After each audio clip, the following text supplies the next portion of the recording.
We ask that everyone indicate their names according to the naming convention for today's event. Name or acronym of your institution dash your full name. Again, it should be name or acronym of your institution dash your full name. For example, BIR dash Juan de la Cruz. Thank you, everyone.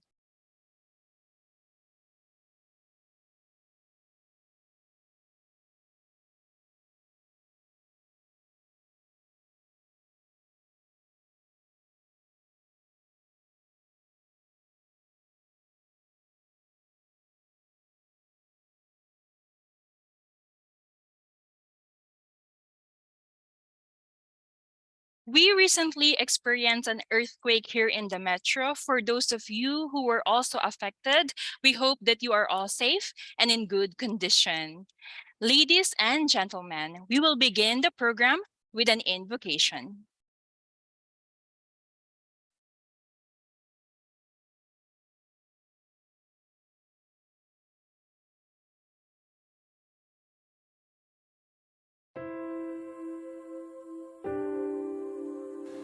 As we observe the 18-day campaign to end violence against women or VOW from November 25th to December 12th, we ask you, Lord, to look with kindness upon all of us who are gathered here.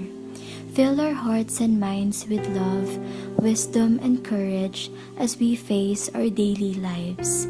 We pray for all women and girls who suffer from domestic violence, rape, incest, sexual harassment, trafficking, prostitution, and other forms of violence.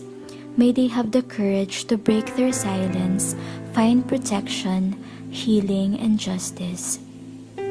We pray for the perpetrators of VOW that they may learn to respect women and girls and stop the violence. O loving Father and Mother, send us your Spirit so that everything that we do will be done with love and respect for our fellow humans.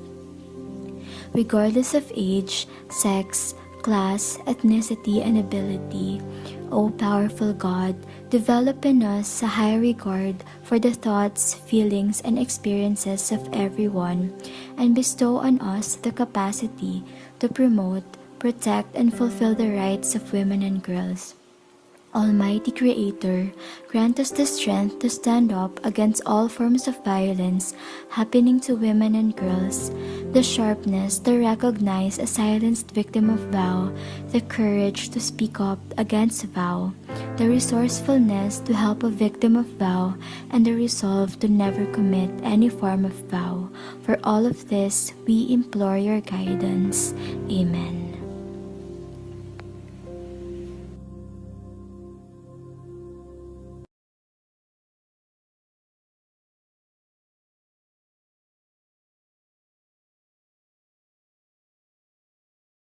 أعوذ بالله من الشيطان الرجيم.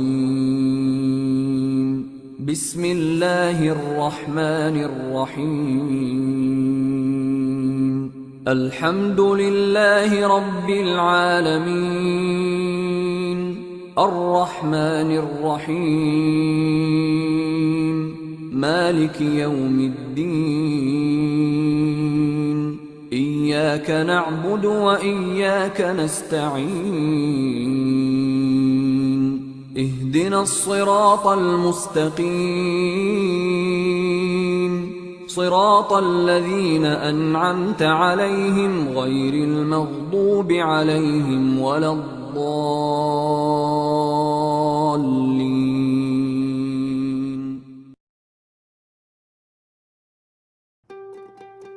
Noon pa man, malaki na ang naging bahagi ng mga kababaihan sa lipunang Pilipino.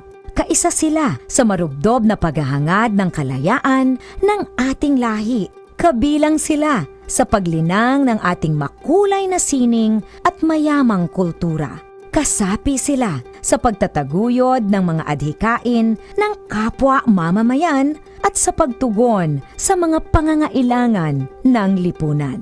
Katuwang sila sa pagtuklas sa mga larangan ng agham at medisina. Kapanalig sila sa pagpapairal ng batas, karapatan at katarungan para sa lahat. Kabahagi sila sa paglilingkod sa bayan at sa pagpapanatili ng demokrasyang Pilipino. Sa paglipas ng panahon, hindi nagmaliw ang kanilang pag-ibig sa ating inang bayan. Mga kababayan, ito ang alay ng mga kababaihang Pilipino para sa bayan. Tumayo po tayong lahat at sabay-sabay nating awitin ang pambansang awit ng Pilipinas. Ayaw magiliw, pero sa silanganan, alam ng puso, sa dilim mo'y buhay. Lumang hiniram, dulot ka ng pag-ibig, sa manlulupi, di ka masisingil. Sa lahat ng lubog, sa sigal at sa lalim mong bahag, nagilagang tula at awit sa paglayang minamahal. Ang isang ng watawat mo'y tagumpay na nagdilingin. Tuwing at araw na kailan pa may madilim. Lumalang araw ng 100% buhay ay langit sa piling mo. Ang higaya ng pagpay makakamit, ang mamatay ng dahil sa'yo.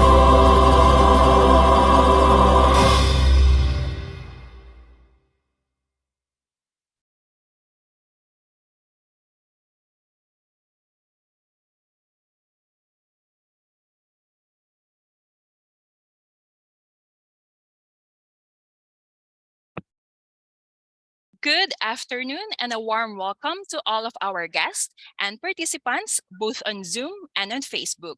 We are live via the BIR Facebook page.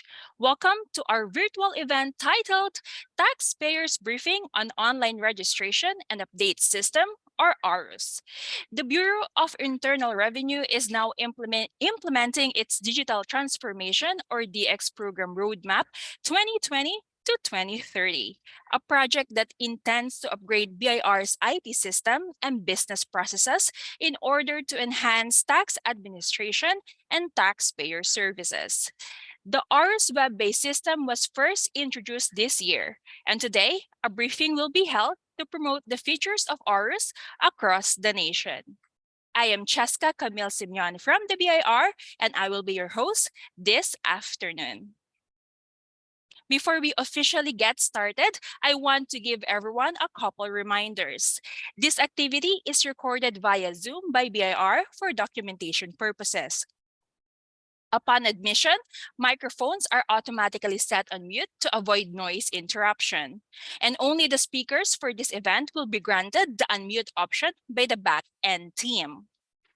Another reminder is that we are asking everyone to indicate their names according to the naming convention for today's event. Again, you don't need to put it in the chat box. You need to rename your account on Zoom. Name or acronym of your institution dash your full name. We will also have a question and answer session later.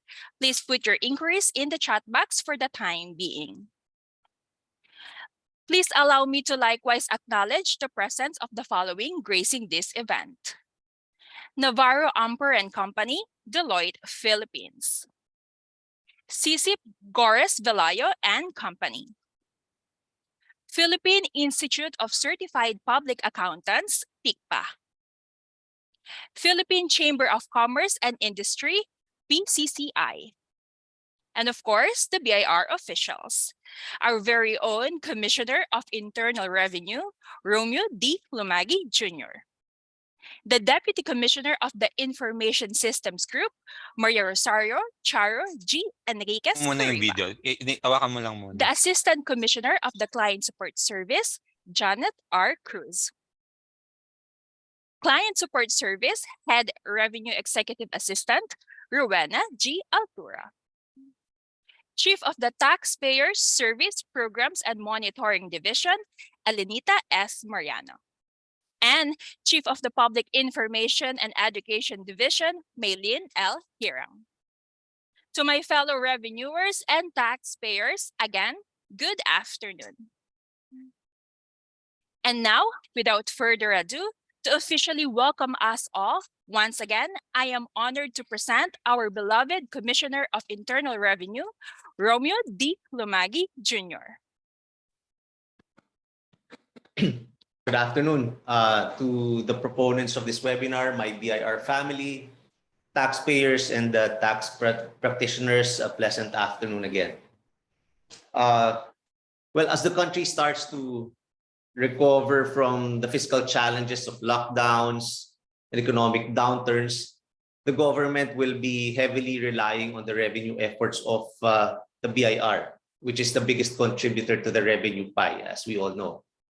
But due to these uncertain times, we know that businesses are keeping a tight grip on their purses and are tempted to evade even their tax obligations. As tax practitioners and taxpayers, intermediaries between revenue authorities and taxpayers, you influence the ethical climate, and we hope that you can convince your clients and also yourselves to pay the correct taxes, which are inevitable part of doing business. And we need that to be on the top priority. On the part of the BIR, we are continuously trying to improve our online services to provide our taxpayers with a more convenient and accessible venue to transact business. It is our top priority to provide excellent service. Makakasiguro po kayo na kami po dito ay nagtatrabaho and working doubly hard to improve our systems and so that all your needs are met, and it will be met with ease. Na pagka pumupunta kayo dito sa opisina namin ay magaan ang transaksyon, mabilis at hindi kayo na-hassle. So that is our top priority.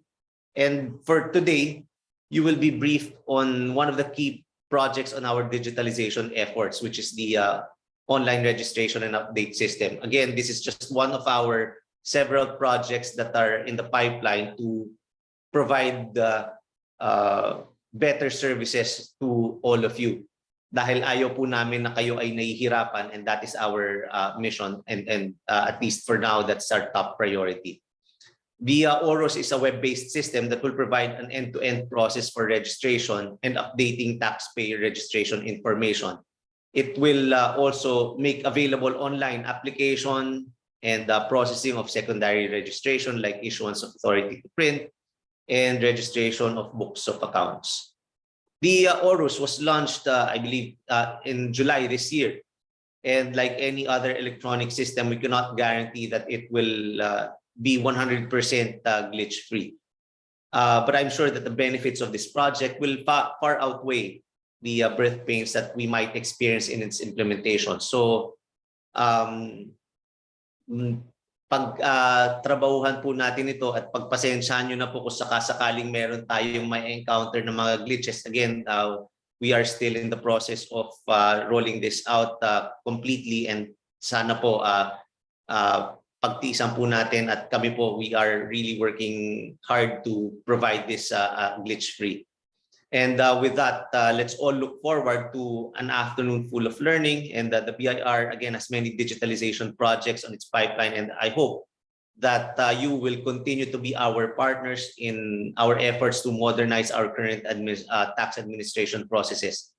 Lahat po ng prosesong ito, kada project, I hope you will be available and you will also listen to us so that you will be able to familiarize yourselves with our improvements that we are undertaking so that we can serve you properly. Yan po ang gusto namin, mag-servisyohan po kayo. With that, good afternoon, and thank you for your participation here. Thank you. Let us all give a round of applause to BIR Commissioner Romeo Lumagi Jr. Thank you, Commissioner, for the warm welcome and inspiring message. At this juncture, we will be having the photo opportunity. May I request the following BIR officials and speakers to turn on their cameras and join our Commissioner for this photo op. Asir Janet Cruz, H. Rhea Rowena Altura, Chief Lani Mariana, Chief Maylene Hirang, and resource speakers Gibson Santamaria, Clary Ann Ragu Benedicto, and Queenie Cataluna.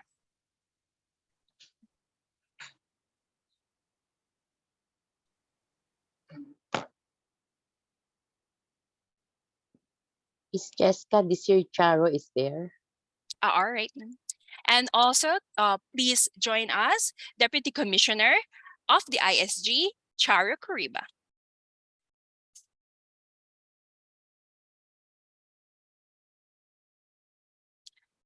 Please share your happiest smiles. May I ask Gia to capture the screenshot, please?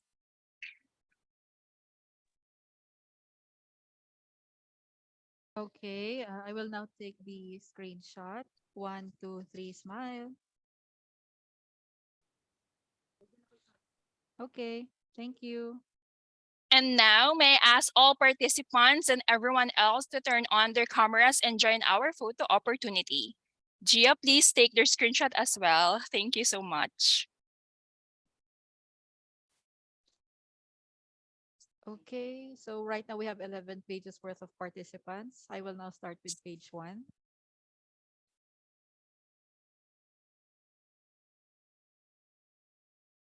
Next, page 2.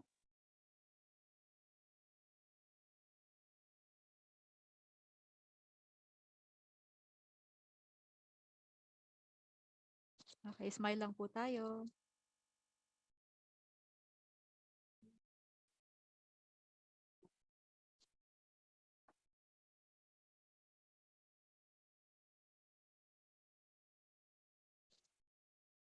Okay, that's everyone. Thank you.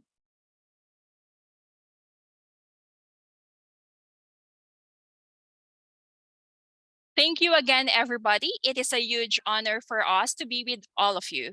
Thank you for joining us virtually.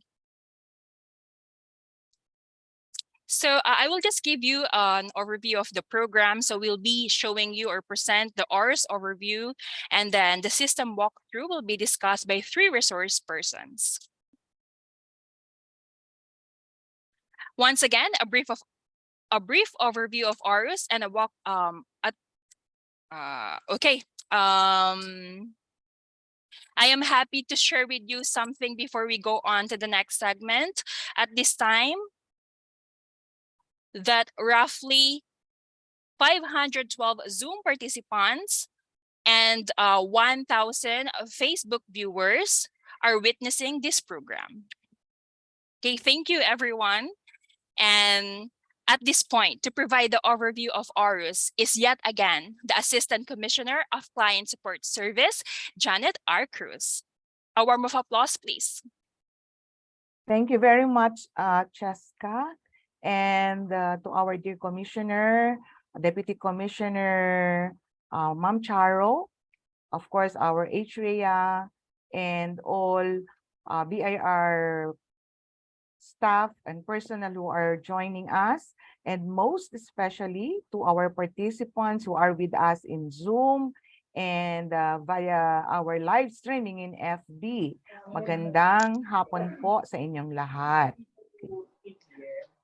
So today we mark another innovation of the BIR in relation to its implementation of the Digital Transformation Program, which started last 2020 based on our roadmap until 2030. Now, for purposes of the different projects, as earlier said by our commissioner, we intend to have the experience of our taxpayers, something that would make them more convenient in doing their transaction with the BIR, something that they can experience a faster way of transacting with us.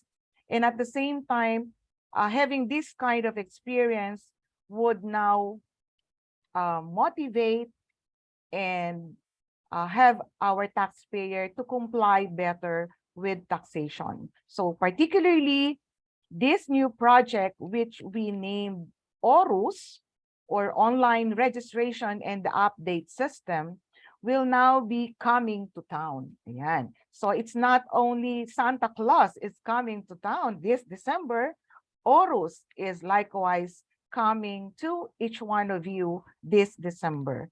Particularly, Orus is actually on registration related transactions. So currently, the BIR have already introduced several, balik muna please. The BIR have introduced already several innovation with regard to how a taxpayer could actually apply for TIN or taxpayer identification number or register their business. One of which is, number one, ito po yung mga usual na ginagawa is what we call yung walk-in, no? And dun po sa ating walk-in na ginagawa po sa registration, mayroon po tayong ipinatupad which we call single window policy, in which case, pag pumunta po kayo sa RDOs at magre-register kayo ng business ninyo, you could just go to our new business registration counter and doon lang po niyo isasubmit lahat ng inyong mga registration documents and then maghihintay na po kayo, magbabayad din po kayo ng registration fee through that particular counter.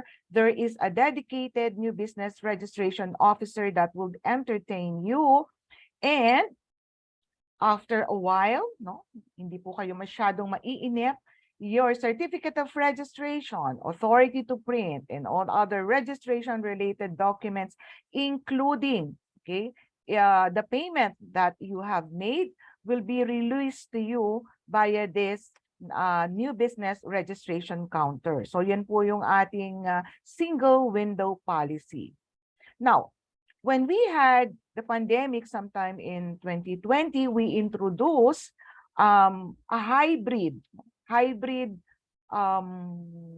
process na mayroong pong manual and there is that electronic way, which we call the new biz reg or new business registration portal, which is available at the BIR website. Now, the new biz reg actually gives the taxpayer a chance to have or apply the registration of business online using the new BizReg portal.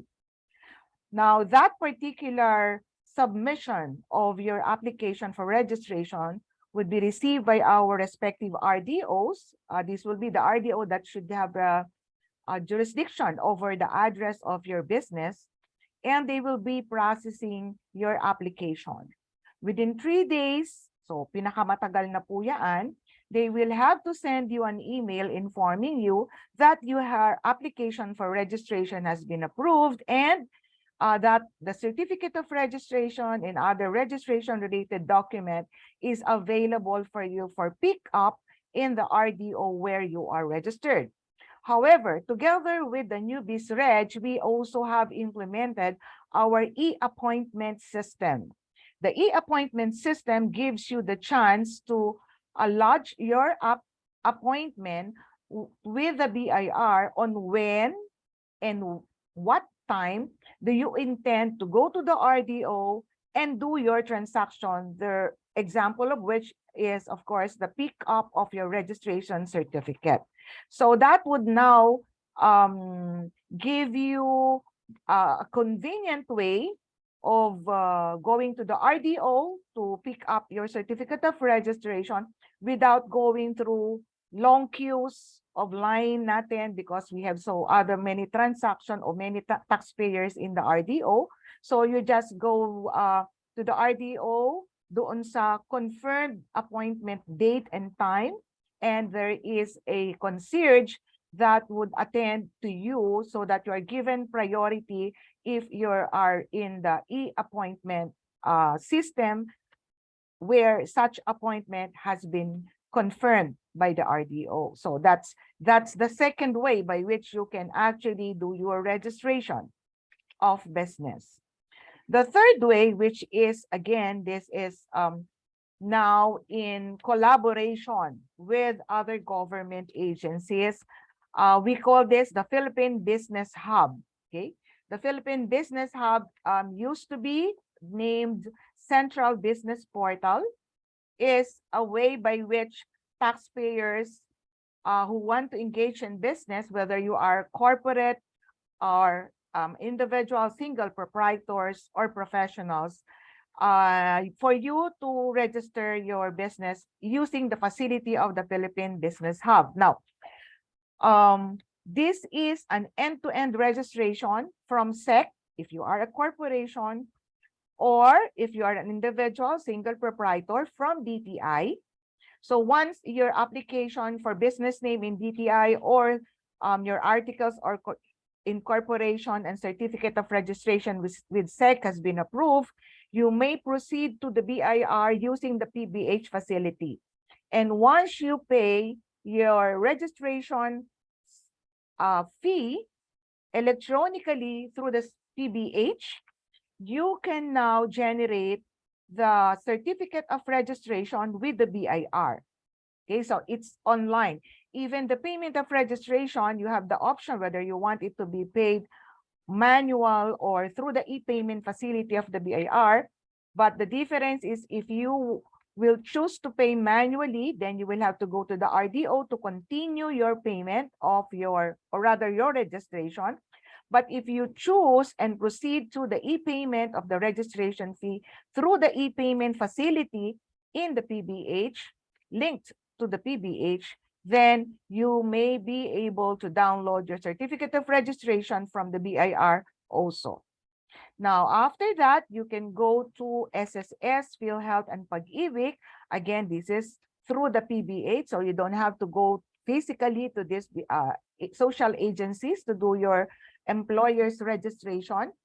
And also linked to PBH are some local government units. There are selected local governments units where you can also secure your mayor's permit online. So basically, PBH is composed of different government agencies that provides or issues registration related or permits related to your business. And that's the third way by which you, our taxpayer, can register your business. Now, the fourth one, which is the system of the BIR, okay? PBH is a system of DICT and it's being maintained by DICT. But ito pong ating i-discuss for this afternoon is the very own system of the BIR, which again we call Orus. Okay, so Orus, next slide please, is a web-based system that would allow you, taxpayers, convenience and alternative facility for an end-to-end process of your registration with the BIR. So Orus have several functionalities. You can actually be issued a taxpayer identification number. You can register your business. You can have your authority to print should you choose to have your own receipt or invoices. And then even books of accounts can be registered to Orus. Eventually, there are other features of Orus that will be rolled out, okay, until January of 2023. But for this December, okay, we will be giving to you the following features or the different features of Orus. So, next please. Okay. Last July 2022, the BIR have actually launched Phase 1 of Orus. Phase 1 of Orus is actually registration of non-resident foreign corporation, which happen to be is being undertaken or catered by RDO 39 South Quezon City only. Okay? So pagka po mga foreigner, non-resident foreign po yan, TIN is applied under RDO 39. Now, we made that already phase 1 of Orus. So this was launched July 2022. So for those of you who will have a transaction where you will have to get a TIN of a non-resident foreign corporation, you don't have to go to RDO 39 anymore. You can just log in Orus and apply for the TIN of that non-resident foreign corporation. Okay, next. On Friday, starting Friday, that's December 9, 2022, we will be launching another feature of Orus, which we call this Part 2 and Part 3. So part 1 is for non-resident foreign corporation.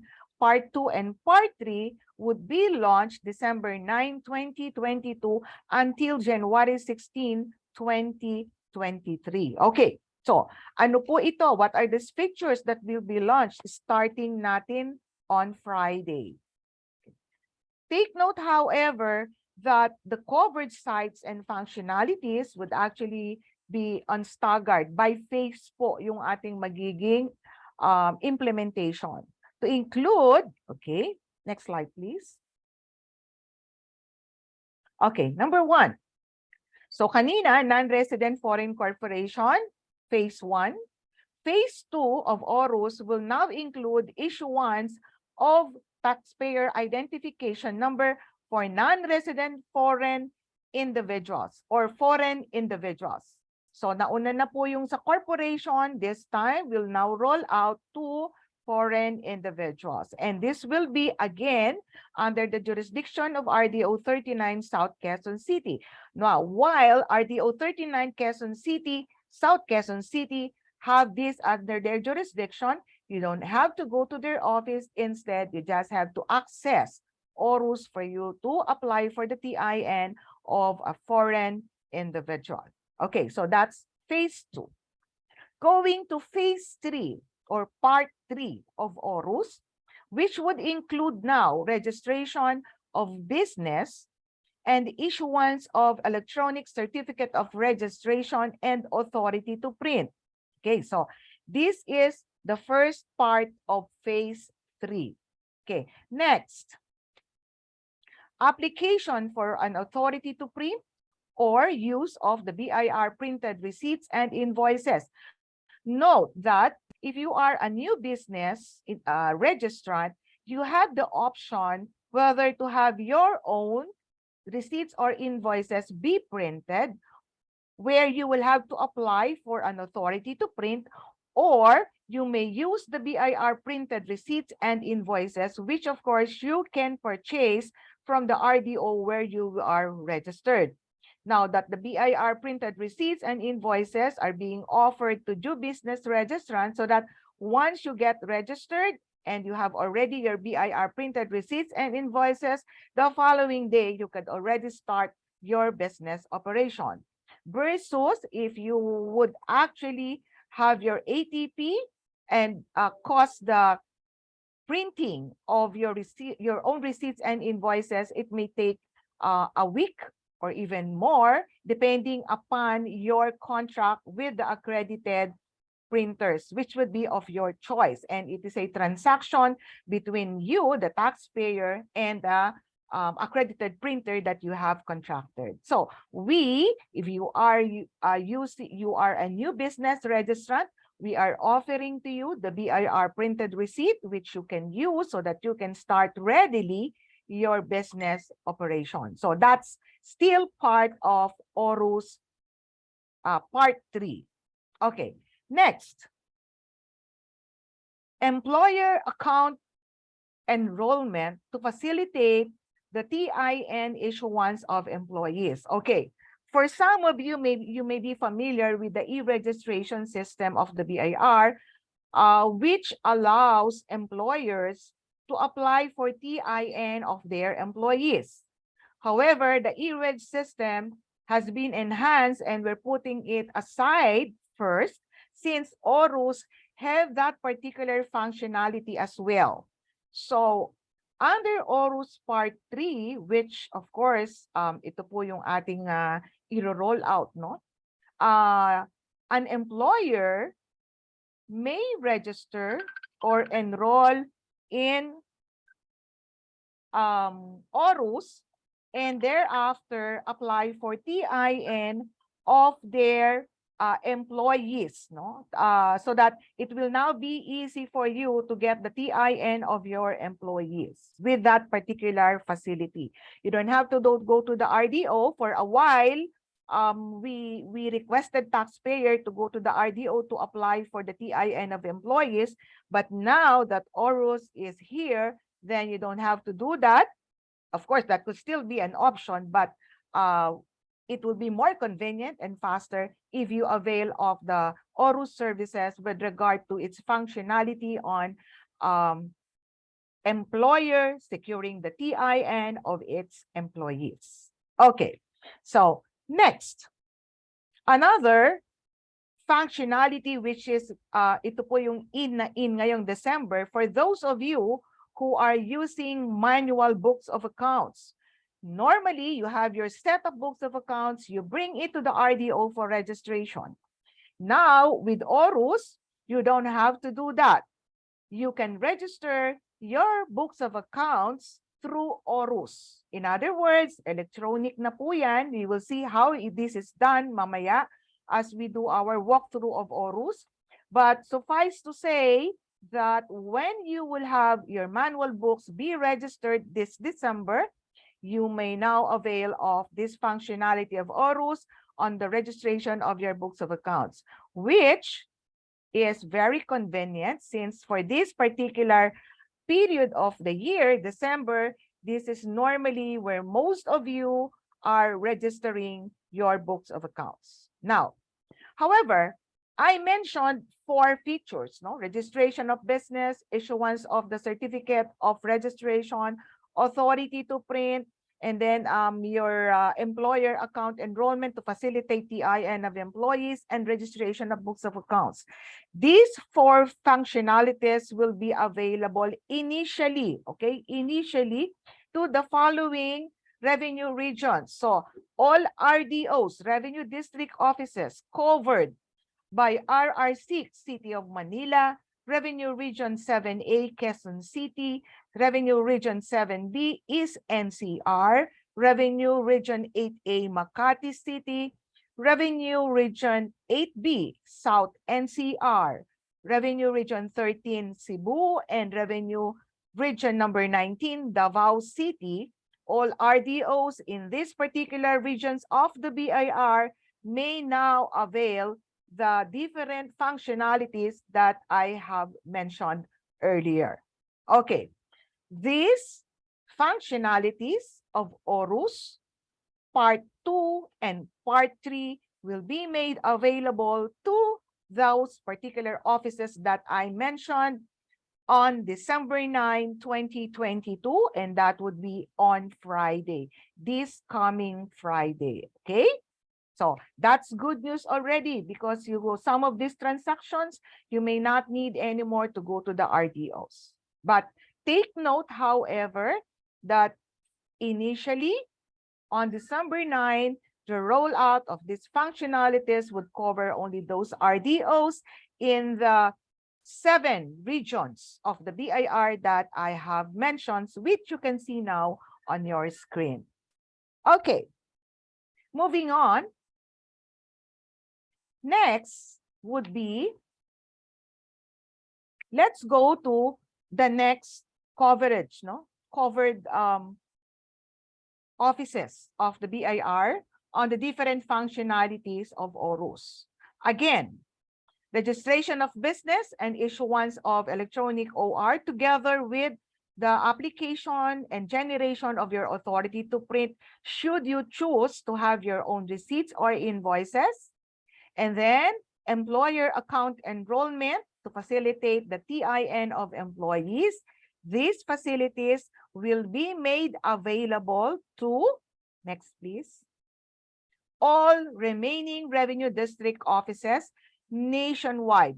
This will include taxpayers under the jurisdiction of the large taxpayer service. And these features for all other RDOs, including the large taxpayer service, will be made available on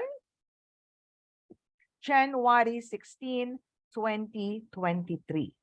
Ayan. So that basically is our initial rollout of Orus, which of course I've mentioned already the functionalities that you may avail insofar as registration related transactions and the different offices that would be offering or that would where this particular functionalities will be available on the dates that I have stated. Okay, moving on. Next slide, please. I mentioned already that the registration of books of accounts will be available for on December 9 to the 7 RDOs or regions rather that I mentioned. Now, together with them is the following. The registration of books of accounts for other regions will be made available based on the following dates. For all RDOs under Revenue Region number 1, Calasiao, Revenue Region number 5, Caloocan City, Revenue Region number 10, Legazpi City, and Revenue Region number 14, Eastern Visayas. Okay? This registration of books of accounts facility will be available to you by December 19, 2022. Now, next group will now be coming December 22. Okay, December 22. All RDOs under Revenue Region number 2, Cordillera Administrative Region, RR9A Cabamiro, RR9B Laquemar, and RR15 Zamboanga. Books of accounts may be registered online using Orus starting December 22, 2022. Now, next group, we have all RDOs under RR3 Tuguegarao City, RR11 Iloilo City, RR16 Cagayan de Oro, RR17 Butuan City will be available by December 26, 2022. Now, sabi nyo, Paskong-Pasko naman. Wala pong problema kasi online ito. Basta may internet kayo, you can access Orus and you can have your books of accounts be registered kahit pa nga po December 25, Pasko. Okay? Pero ayaw natin yun, syempre. You have to enjoy with your family. It's a celebration for all of us. Okay, next batch. For the registration of books of accounts, last group will be, they will be available to do the registration of books of accounts online come December 29, 2022. So this will be RDOs under the jurisdiction of RR4 Pampanga, RR12 Bacolod City, RR18 Coronadal City, and large taxpayer service. Now, we said Orus will be available on this date for purposes of registration of books of accounts.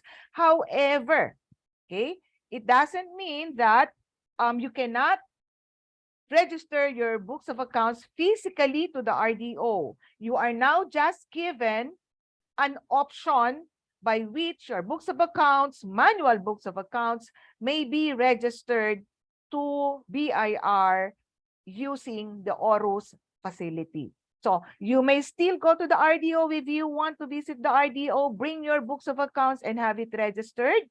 Kung gusto niyo po na mas maaga, baka ito pong gusto niyo na magpa-register ng books of accounts ninyo and hindi pa po kayo nakaschedule, no, na nagbubukas po ang facility na ito sa inyo, then the other option is if you want, you can go to the RDO, have your books be registered manually, or you can wait for the scheduled date po ninyo. At any rate, hindi naman po kayo pupunta sa RDO dito. You could simply access Orus and go to this particular functionality, which mamaya po, other resource speaker will show you how. Okay? So that's so far our schedule of the different functionalities that will be available to you starting December 9, 2022. Okay, let me just give you some reminders on this one. Orus is online. Anybody who gets an internet connection, a PC or a laptop for that matter may access Orus. But of course, hindi naman po yan anybody because meron po tayong enrollment requirement, no? So yung pong enrollment requirement po natin sa mga taxpayer, they were requested to do an update of their registration, particularly indicating in the update their official email address. So that's one of the requirements for you to avail of the services of Orus. Make sure that you have updated your registration record with the RDO where you are registered.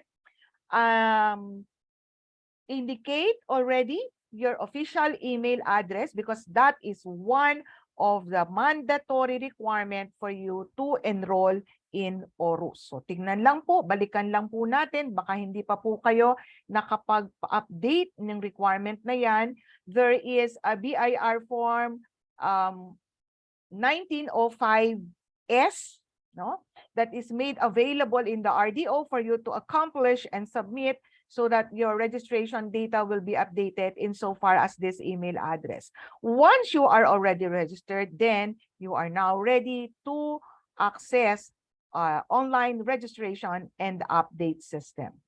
By the way, Orus, meron po siya doon update system, no? Online registration and update system. Eventually, sa mga darating pong panahon, even updating of your registration record with the BIR will be done online. Meaning, hindi na po kayo pupunta kung magpapalit kayo halimbawa ng mga civil status or meron po kayong mga kailangan na baguhin sa tax types and all other registration related, pwede na rin po yan. Hintayin lang po natin, ilo-launch po natin yan sa maagang panahon, no? Early part of 2023. But suffice to say, Orus Part 1, Part 2, and Part 3 will be made available to all of you starting this coming December 9 until January 16, 2022. Now, use of Orus is for free. Wala pong bayad ito.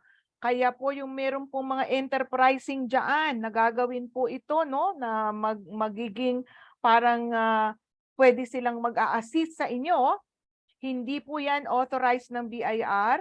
Kung maniningil po sila sa inyo, hindi po yan authorized ng BIR. Kung mayroon pong ganyan nagagawa, nasisingilin kayo, pagka po kayo ay mag-a-access sa ating online registration and update system, please inform BIR. Okay?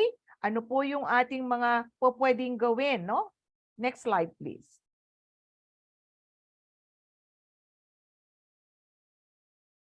Should you have complaints, concerns, or issues, you may reach the following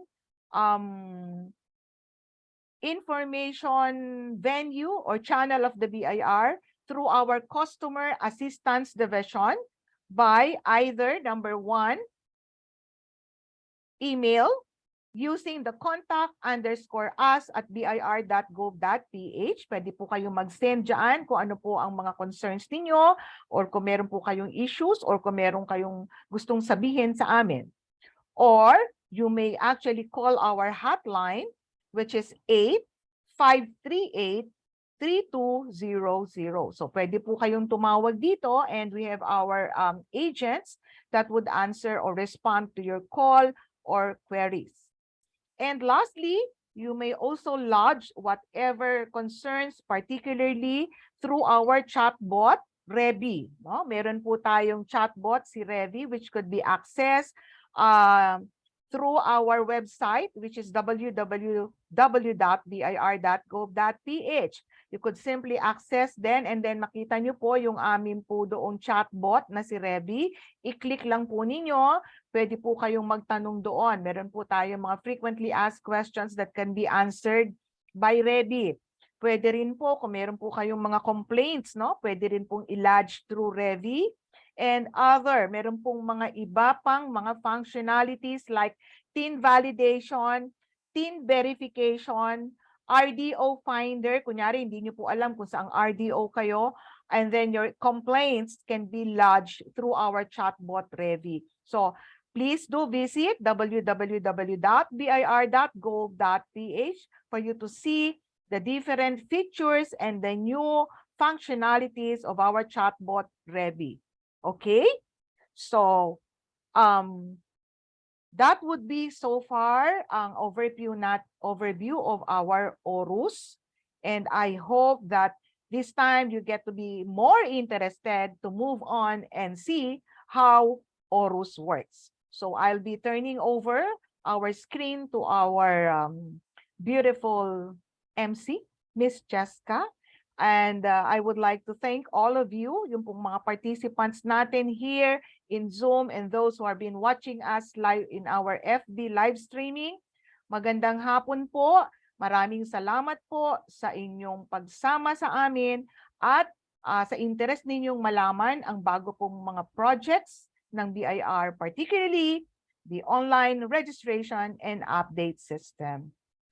God bless and good afternoon. We thank the equally gorgeous, of course, Assistant Commissioner Janet R. Cruz of the Client Support Service for the thorough presentation. I am happy to share with you that currently we have almost 1,700 viewers and participants both on Zoom and on Facebook. We'll now move on to the system walkthrough. Our first resource person for the walkthrough will present the Account Enrollment and Business Registration 1901. He is no other than Taxpayers Service Programs and Monitoring Division, TSPMD Revenue Officer, Gibson D. Santa Maria.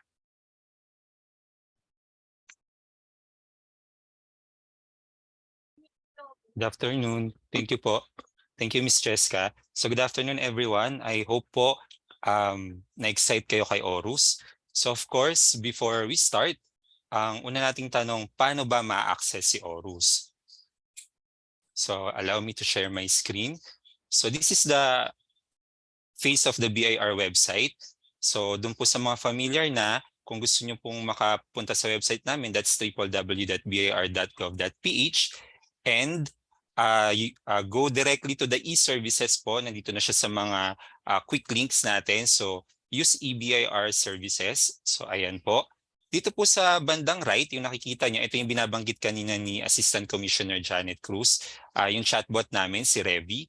So pag kinlik nyo siya, ayan, pwede kayong mag-chat sa kanya ng inyong tax-related queries. Pwede rin dito yung tungkol kay Orus. So ayan po siya. So let's go to the e-services. And then, nandito po siya sa bandang baba, si Orus. So nandito yung definition ni Orus. But currently po, hindi pa siya naka-on because nagpe-prepare pa po kami for the launch nga po on December 9. Kaya po pag visit niyo siya si Orus, wala pa po kayong makikita. But on December 9, mag-on na po siya. Pwede na po kayong mag-transact based on the schedule and functionalities na diniscuss kanina ni Asir Janet Cruz. So kung ayaw nyo naman ng malayong punta, pwede nyo namang i-type diretso sa inyong web address yung orus.bir.gov.ph para po diretso na kayo kay Orus. Next po, since naka-down pa si Orus natin dahil pine-prepare pa natin siya for the launch on December 9, I will share to you po yung slides ko on the account creation and yung business registration.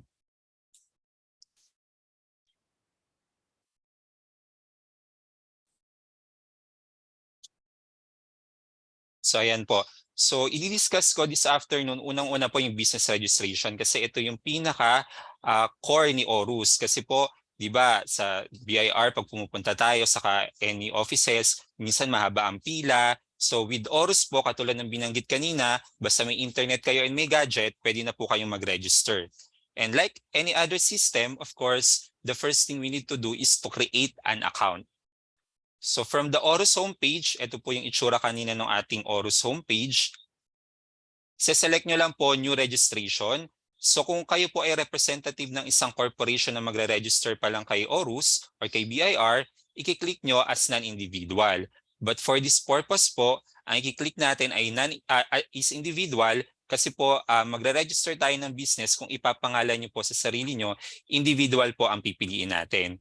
And pagkapili po natin ng individual, dito po sa right side ni Orus, makikita nyo yung documentary requirements required para ma-register yung business nyo. So this is aligned with the checklist of documentary requirements na makikita nyo rin sa aming website and available din sa district offices. So if you have an account already, pwede mo na i-click yung login. But if you have no account yet, click nyo po yung create an account. And then of course, lalabas po yung Orus Terms of Service and User Agreement or what we call TOSA. Dito po malilista yung mga responsibilities or yung mga ating liabilities in accessing Orus. So maganda po basahin natin siya hanggang dulo. And ito po yung kanyang dulo. Of course, we have to agree. Kasi po anything po na isusulat or i-input natin kay Orus will be part of BIR's records and you will be held liable po kung maglalagay kayo ng mga misleading information or hindi tamang information. So after you agree, ayan po, mareredirect kayo sa Create Orus Account page wherein you have to select the appropriate taxpayer type and input details. So makikita niyo po dito sa screen, pipiliin mo kung magre-register ka as taxpayer, kung TIN mo mismo yung gusto mong i-register or gusto mong kumuha ng TIN, mag-register ng business, or kung representative ka ng company, tax agent. And kailangan mo rin mag-select ng option kung meron ka na bang TIN or wala ka pang existing TIN.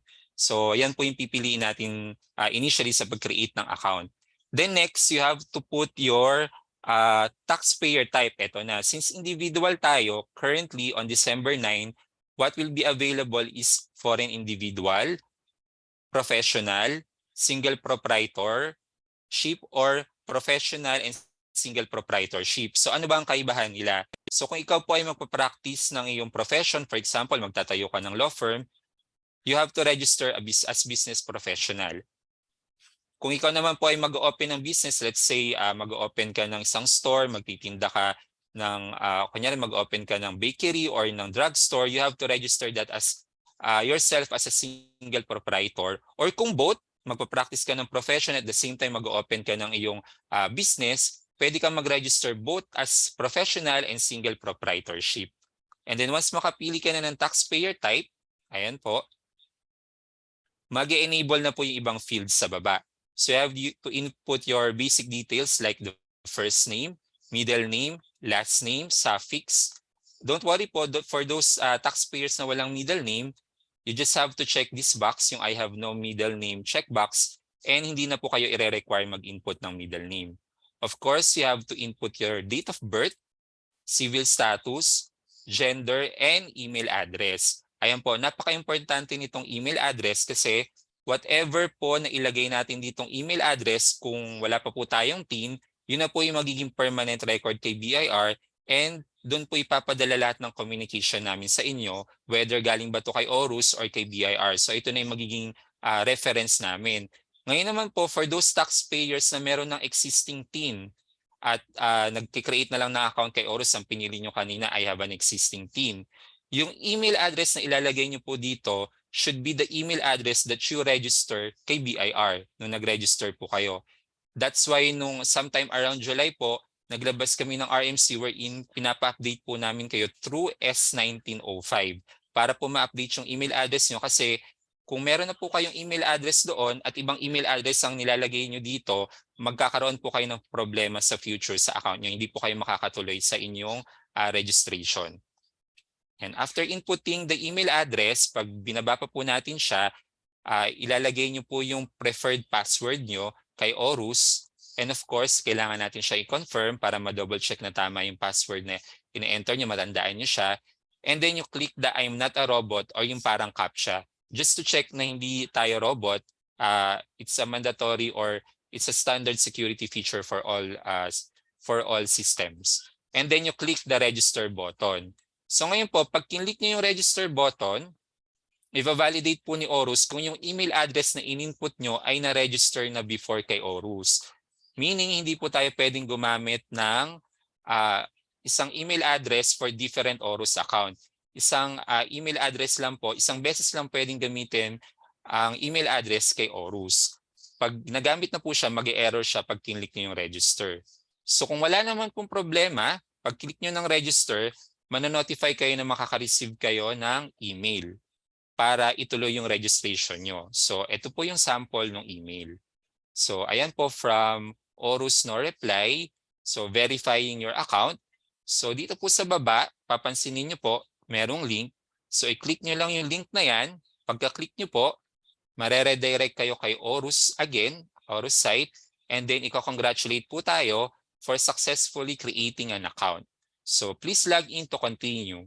So pagka-click natin ng OK, Mareredirect ulit tayo sa login page wherein kung ano yung ginamit nating email address kanina sa pag-create ng account, ilagay na natin and yung inelect nating password. And again, kailangan po nating i-click yung CAPTCHA and then log in. Once you logged in, dito po tayo babagsak kay Orus landing page wherein makikita nyo na po na enable na yung ibang buttons. Kanina kasi dun sa create account wala pa siya. So since nga po ang nire-register natin ay individual, yung sarili natin, gusto nating makakuha ng TIN for our business, i-click nyo po under new registration as individual. And then again, magpa-pop up po dito sa right side yung mga documentary requirements. Please take note of this po kasi ito po yung mga hihingin sa inyo sa dulo ng application. Kailangan nyo po itong i-scan at i-attach kay Orus para po magtuloy-tuloy yung transaction natin. And fill up the registration form 1901, i-click po natin siya so we can be redirected dun sa application proper na. So once maklik na po natin siya, lalabas na po itong mga steps to register. Ayan po, medyo mahaba siya sa nasa taas. So kailangan nating daanan tong lahat ng steps na to. So the first step is filling up the taxpayer information or yung ating basic information. Kanina po sa creation ng Orus account, nagbigay na tayo ng name, ng birthday. Ito na po yan, naka-auto-populated na po yan. Hindi nyo na po kailangan i-type ulit. Kailangan na lang natin i-provide yung mga wala pa. Katulad ng kung meron kayong PhilSys card number, ilagay nyo po. Pero kung wala po, don't worry, hindi naman siya mandatory. Malalaman nyo po na mandatory yung field kay Orus kung may asterisk siya. So since wala si PhilSys, I'm sure yung iba po sa atin hindi pa nare-receive yung PhilSys number natin or PhilSys card natin, hindi naman po siya mandatory. And then yung next naman po na kailangan nating ma-fill upan ay yung residence address. So ayan, sa residence address naman po, kailangan natin makumpleto yung mga fields na mandatory dito kay residence address para makago on tayo. Ngayon po, dito kay Orus, may mga fields wherein hindi nyo na kailangan mag-type. Kailangan nyo lang mamili. For example, kinlik natin si province. So kay province, hindi tayo pwedeng mag-type ng kahit anong gusto natin. For uniformity purposes, para din po hindi pa iba-iba yung spelling natin sa address, nilagyan na po namin siya ng list of valid values. So pag kinlik nyo si province, mamimili na lang kayo. For those na nakatira sa Metro Manila, NCR po yung pipiliin. Pero kung nakatira kayo sa Palawan, nakatira kayo sa Abra, ayan, i-type nyo lang po siya dito. At lalabas na po sa baba yung mga magmamatch dun sa tinatype nyo. And then kung nakita nyo na, ito na siya, click nyo lang yung radio button, malalagyan na yung field na yon. So ganun po kaganda si Orus kasi hindi na tayo magkakamali ng spelling for those fields. And then, para makapunta tayo sa next step, click nyo lang yung continue. Pero po, once po na nag-click kayo ng continue at may mga mandatory fields, yung mga asterisk, hindi nyo na fill upan, magpupula po siya. Hindi kayo makakatuloy sa next process. So, ayan po, pupula naman siya. So, pag yan, ibig sabihin, kailangan yung lagyan. Hindi kayo papatuloyin ni system dun sa next process. What if naman po, di ba ang haba ng process na pinakita ko kanina dito sa taas? What if may kailangan tayong gawin or kaya may kailangan pa pala tayong scan para matuloy natin yung application natin kay Orus, nakalimutan nating scan, nasa kalagitnaan na po kayo ng inyong application. Sayang naman yung mga tinype nyo. Don't worry po kasi we have a save button. So pagka-click nyo ng save button, lahat po nung na-type nyo previously, mare-retrieve nyo siya later on kapag nag-login ulit kayo. Click nyo lang doon sa profile nyo siya and then pwede nyo na i-continue. So ganito kaganda si Orus kasi hindi na kayo ulit magre-retype ng lahat ng fields. So ayan po, yun yung purpose ng save button. And kung meron naman kayong gustong baguing information dun sa kaninang page, pwede nyo naman din i-click yung back. Ayan. So pagka-click nyo ng continue, the next screen po will be the business fields. So ayan po. Ayan. So yung business address po kailangan nating fill upan. Of course, kanina residence, ngayon naman business address. Ngayon, there are some taxpayers po that are conducting their business in their residence. So kaya po meron tayo ditong button na same as residence address. So pag tinik natin yan, kung ano yung in-input natin kanina sa residence address, mag-auto-populate po, hindi nyo na kailangan mag-type. But of course, if you have a separate business address, kailangan nyo po ulit mag-type ng address dito sa baba. So ayan po. Importante po yung address kasi it will determine the revenue district office kung saan po mare-register or malalodge yung inyong application and record. Ayan. So next naman po is the identification details or yung ID na ipapakita natin or isasubmit natin later on sa dulo ng application. So pwede po kayong mamili. We have a list po of IDs here. And then kailangan nyo lang pong i-input yung ID number at yung details ng ID. Ngayon po, kay Orus, may mga date fields tayo na tinatawag katulad nito. Pwede nyo po siyang typean or kung nahihirapan po kayo, pwede nyo namang i-click itong calendar picker. Pag kinlik nyo yan, lalabas po itong calendar. Pwede nyo siyang i-move yung month, saka yung year para mapunta dun sa desired date nyo. So ayan po. Pero kung okay po sa inyo, typean nyo na lang. Next po will be the authorized representative details. Ayan. Si authorized representative, especially for corporation, for example, corporation po yung inyong nire-register, of course may authorized representative yan. Di ba sa district office, hinahanapan pa nga po yan ng board reso. So, or secretary certificate. So pag ni-yes nyo po yan, you have to fill up yung pangalan ng authorized representative nyo, including ito po, yung TIN niya. Kasi po mahalaga po yung TIN kasi under the Executive Order number 98, anyone po transacting with the government should have a TIN. And hindi po tayo pwedeng manloko dito na typean lang natin ng kahit anong TIN kasi nagva-validate po yan sa system namin kung valid yung nilalagay nyong TIN. Pag mali po, hindi nagmamatch sa record ni authorized representative or altogether, mali talaga yung TIN na nilalagay nyo, mag-e-error po siya, hindi kayo makaka-proceed. So, careful po tayo dun sa ating paglalagay ng information, especially dito sa TIN part kasi may validation siya. Next po would be the business information details. Ayan. Dito sa business information details, dito na natin ilalagay yung ating mga business names. So first muna, ang unang tanong, do you have a Philippine business number? So it's answerable by yes or no. Ito naman po is yung parang PhilSys ng business. Pero right now, hindi pa naman po siya naka-roll out kasi I think this is a project of a different government agency. So i-click nyo lang yun, no? Since mandatory field siya, wala pa naman tayong single business number, ino nyo na lang po. But what is mandatory talaga is for you to have a business name. Kasi po, kailangan kung for example, yung inyong store, gusto nyo pangalanan ng ABC Drugstore. So hindi nyo siya basta-basta pwedeng pangalanan ng ABC Drugstore. Kung individual po kayo, kailangan nyo magpa-register kay DTI to claim that trade name. Ngayon naman po, kung talagang wala naman kayong trade name, kunyari nga professional kayo, nagpa-practice kayo ng profession, ang ilalagay nyong trade name would be your full name. So kailangan nyo pong itik yung yes and then you click the add business. Pag click po natin yung add business, may magpa-pop up po, ganyan yung itsura niya pag nag-pop up, you have to input yung business name nyo po. So katulad po nito, J&J Trading yung nilagay niya. Pero again, kung kayo po ay practicing profession or wala talaga kayong trade name, you input your full name here sa trade name or business name. And then regulatory body, kung sino yung nag-issue ng trade name nyo, in this case, DTI. Kung pangalan nyo naman po, may drop down dito ng other kung hindi applicable yung any other government agency. And then business registration number, kung ano po yung naka-indicate dun sa DTI certificate na in-issue sa inyo ni DTI, and then kung kailan siya na-issue. Then click nyo lang add business. Pagka-click nyo ng add business, ayan po, malalagay na siya dito sa baba. Kanina wala siyang laman, di ba po? Pero hindi pa siya tapos kasi pumupula, kailangan natin maglagay ng industry or the Philippine Standard Industrial Classification Code or simply the PISOC code. So it will determine kung ano yung line of business nyo. So click nyo lang yung add industry.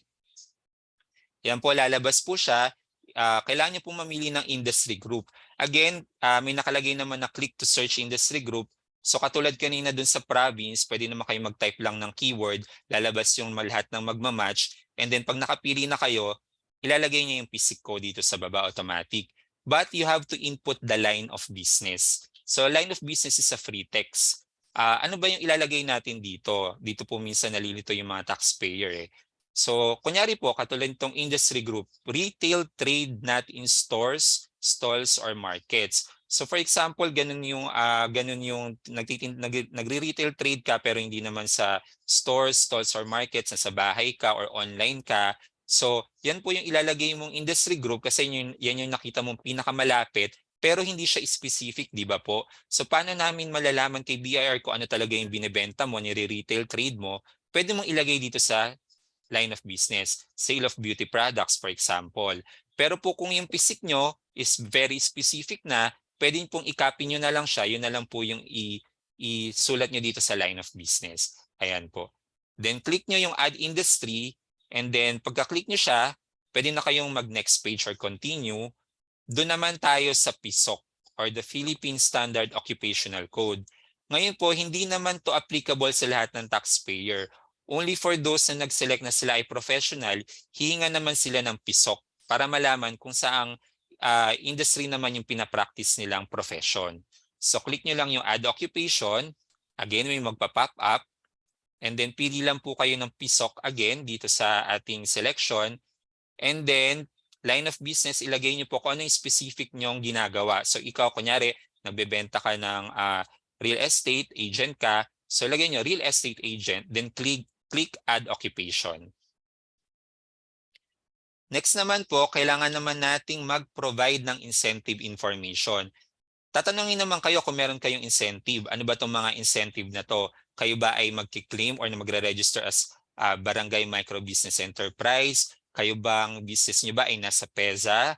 Under ba siya ng BCDA? So kung nandun po kayo, under po kayo sa mga nabanggit kong incentives or may other incentives pa kayo na gustong i-claim, kiklik nyo yung yes. Otherwise, no po, i-skip natin tong process na to.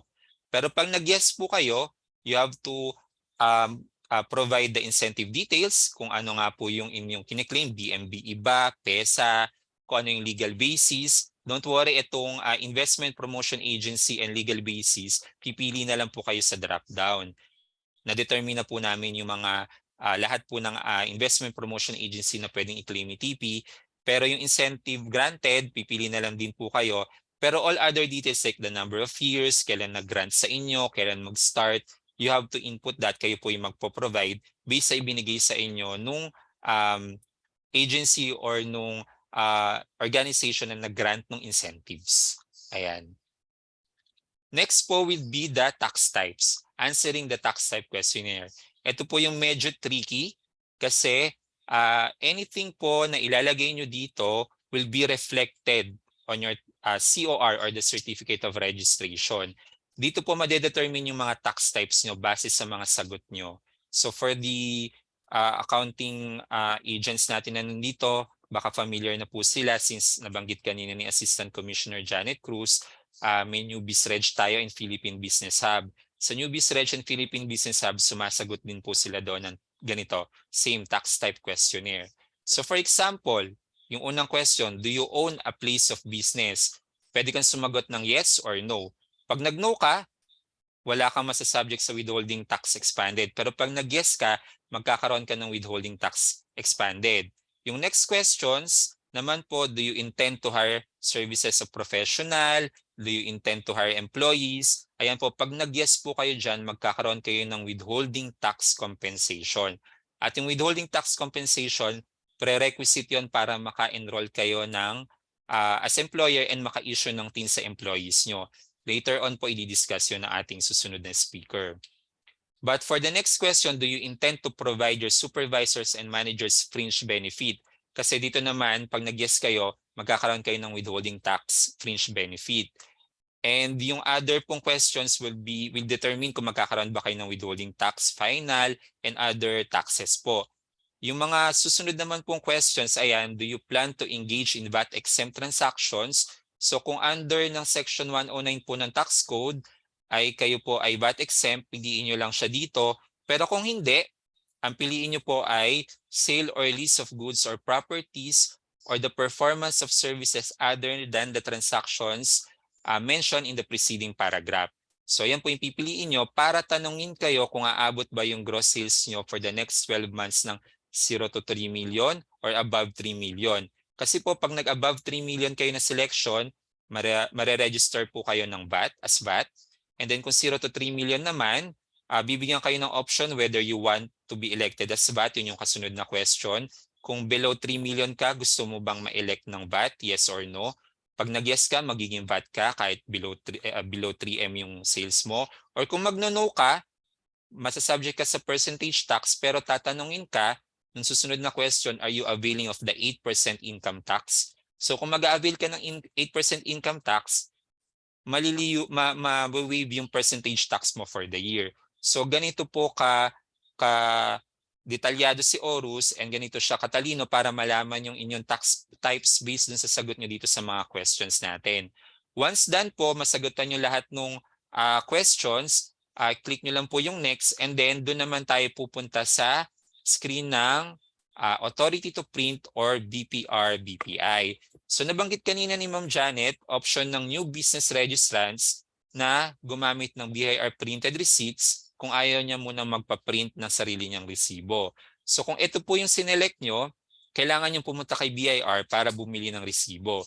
But if you opt to apply for an authority to print, ito yung pinili nyo, you have to input yung details ng inyong resibo. So first, kailangan nyo munang i-determine kung sino yung accredited printer nyo ng resibo. So click nyo lang yung search para maghanap kayo ng printer. So ayan, magpa-pop up yung search printer details. So you can either search through the printer's name, PIN, or RDO code. Ngayon po, kung RDO code lang yung alam mo, kunyari, within RDO 89, sino kaya yung mga accredited printer kasi doon ako malapit, lagay mo lang 89, then click mo yung search, lalabas sa baba yung mga accredited printer under that RDO, and click mo lang yung select para siya yung mapili. Para siya yung ma-determine yung system na ito yung accredited printer niya. So ito pong information na maloload dito sa printer details, same po nang makikita natin dun sa website ni BIR under yung mga accredited printers natin. And then next naman po, of course, after selecting the accredited printer, kailangan nyo namang mag-add ng details ng resibo nyo. So you will do that by clicking the add row naman. So pag click nyo yung add row, ayan po, lalabas yung add description of receipt and invoices pop-up window. We call this pop-up window. So para sa trade name mo na pinili, si J&J Trading, kailangan mong fill upan tong mga fields na to. So ang resibo mo ba ay bound or loose? Kung principal ba siya, supplementary? Kung siya ba ay official receipt or sales invoice? Ang resibo mo ba ay VAT or non-VAT? Number of boxes or booklet? Ilan yung number of sets per booklet? At ilan yung number of copies per set? And based on this, mag-automatic na po ng compute si system ng series. So hindi nyo na kailangan i-input yon. So ganito na natin nilagay para maiwasan natin yung human error sa pagta-type ng mga series. And then next one po, kapag kinontinue na natin after na nating ma-add yung resibo natin, the last part would be the uploading of attachments. So sa pag-upload po ng attachments, kailangan nating i-remember na JPEG lang or PDF lang yung pwedeng tanggapin namin na format. And maximum of file upload is 25 MB per file. So 25 MB naman po per file, so medyo malaki-laki na yon. So keep your attachments na lang po as concise as possible din sa size para hindi rin naman po tayo mahirapang mag-upload. So yung mga documents po na makikita nyo na dapat nyong i-attach, mandatory po itong i-attach, will depend kung ano po yung mga sinagot nyo kanina dun sa mga prior tabs natin. So kung nilagay mo ikaw ay professional na may license ka, so ayan po, hingan ka ng professional license ID. Of course, yung ID na nilagay mo kanina dun sa identification, hihingin din sa'yo. Since nag-ATP tayo, hihingan kanya ng final and clear sample of own receipts, printed receipts and invoices. And since DTI po, nilagay natin kanina na may trade name tayo na kinuha kay DTI, kailangan nating i-upload yung ating DTI certificate. So ayan po, magdedepende yung attachments na i-require. Depende nga po sa ating binigay na information a while ago. So ano yung example? Click nyo lang po itong drop down, itong arrow down. And then ayan po, makikita nyo na yung link ng inyong uploading ng attachments. So for the ID, kailangan yung front, yung back, and kailangan po natin ng selfie while holding the ID para ma-ensure po na kayo siya. So wag po tayong magkakamaling mag-upload ng kahit ano lang na document kasi po pag na-review po ito, i-review po ito ni BIR at pag na-review po ni BIR na bogus yung mga ina-attach nyo, you will be subject to penalty po. Ayan. After attaching the documents, pwede nyo na pong i-review yung application nyo. Papakitaan po niya kayo ng summary page. Pwede nyo tingnan kung tama lahat ng in-input nyo. Kung mali, pwede po kayong mag-back. Pero kung okay na, i-check nyo na lang po itong mga agreements sa baba na nag-agree kayo na lahat ng nilagay nyo na information are true and correct, and masasubject po kayo sa perjury kung sakaling meron po kayong mga misleading information or mga information na nilagay nyo hindi totoo or may mga in-attach kayo na document na fake. So once po okay na, naktick nyo na yung 3 button ng agreement, click nyo yung submit application at mag-generate na po siya ng TIN. Pero yung generating TIN po na to will depend kung may makikita pa siyang existing record kay BIR. Kung may makitang existing record, kunyari ikaw ay may kapangalan sa records namin, hindi po agad may issue yung TIN. Hindi rin kayo agad makakakuha ng COR and ATP kasi i-approve pa yon ng revenue district offices natin. So, kasi para po maiwasan natin yung issuance ng multiple TIN kasi punishable din po by law ang possession ng multiple TIN. Pero kung wala naman po at valid naman ang mga nilagay niyong information at walang nakikitang kapareha sa database namin, mag-generate na po siya ng TIN. Magno-notify po kayo na registration successful and po yung sample nung message. Makikita nyo na yung TIN nyo. And pagka-click nyo no acknowledge, ma-redirect kayo sa profile page wherein you can download the COR and ATP. So ganoon na siya kabilis. Kung wala po kayong kaparehas na pangalan kay BIR, diretso na po kagad makakakuha kayo ng COR and ATP. Pero may kulang pa. Ano pa po yung kulang? Ito pong nasa baba. Hindi pa po tayo nagbabayad ng ating 500 pesos registration fee and 30 pesos loose documentary stamp tax natin for the COR. Ngayon po, paano po natin siya mababayaran? So click nyo muna yung I acknowledge. Pagka-click nyo ng I acknowledge, idediretso niya kayo dito sa profile page nyo po wherein makikita nyo yung sa left side yung details nyo po, yung register nyo sa account nyo. And on the right side, makikita nyo yung link to e-pay. So baka po merong mga magtatanong, nai-issue na pala yung COR, makaka-generate na ng TIN. Baka pwede na akong hindi magbayad. No po. Kasi once po na maka-generate kayo ng TIN, ma-issue kayo ng COR and ATP dito kay Orus, kami po kay BIR will generate a report for that and imamatch po namin sa matatanggap naming payment. Ngayon po, pag wala kaming nakitang payment sa inyo, alam niyo na po yung kasunod, may penalty po, and wag na po natin palakihin kasi everyday po nagraran ng interest ng ating penalty at hindi naman po ganun kalakihan yung ating babayaran kasi it will be the same, 500 pesos lang po for the registration fee and 30 pesos for the documentary stamp tax. So ngayon po, we are working pa po kasi on the linkage ni Orus para magkaroon siya ng sariling payment facility dito. So we are talking to the different payment channels. So meantime po na wala pa siya, bayaran niyo po siya by going to the link po. Ayan po, may link to e-pay tayo dito kay profile nyo. Click nyo lang siya, may-redirect kayo sa e-payment page ni BIR wherein makikita nyo lahat ng options kung saan kayo pwedeng magbayad. So pwede kayo magbayad sa Land Bank, BBP, Union Bank, PesoNet.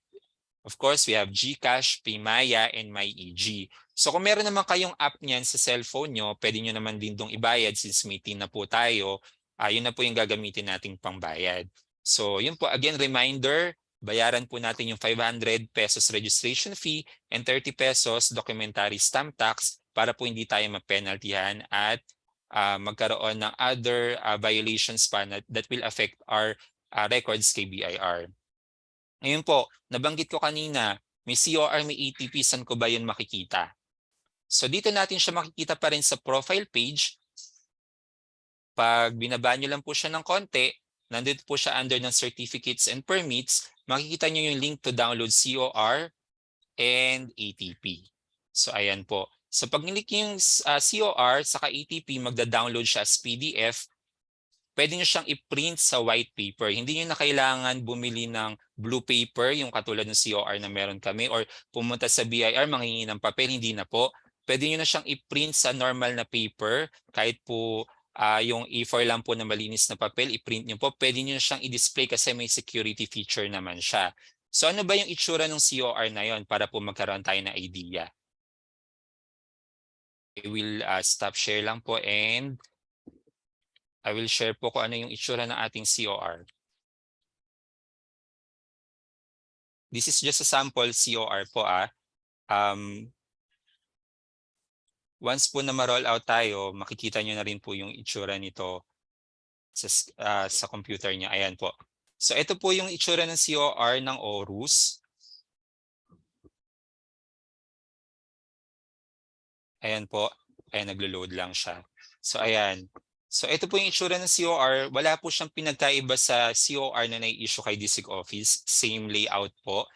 Version 2019 pa rin. Pero ang kaibahan lang, ito po yung binabanggit ko kanina, yung security feature niya wherein makikita nyo po, pag in-scan nyo siya yung QR code, makikita nyo dapat match yung makikita nyo details. Sa details ng COR, makikita nyo yung TIN, yung name ng taxpayer and all other details.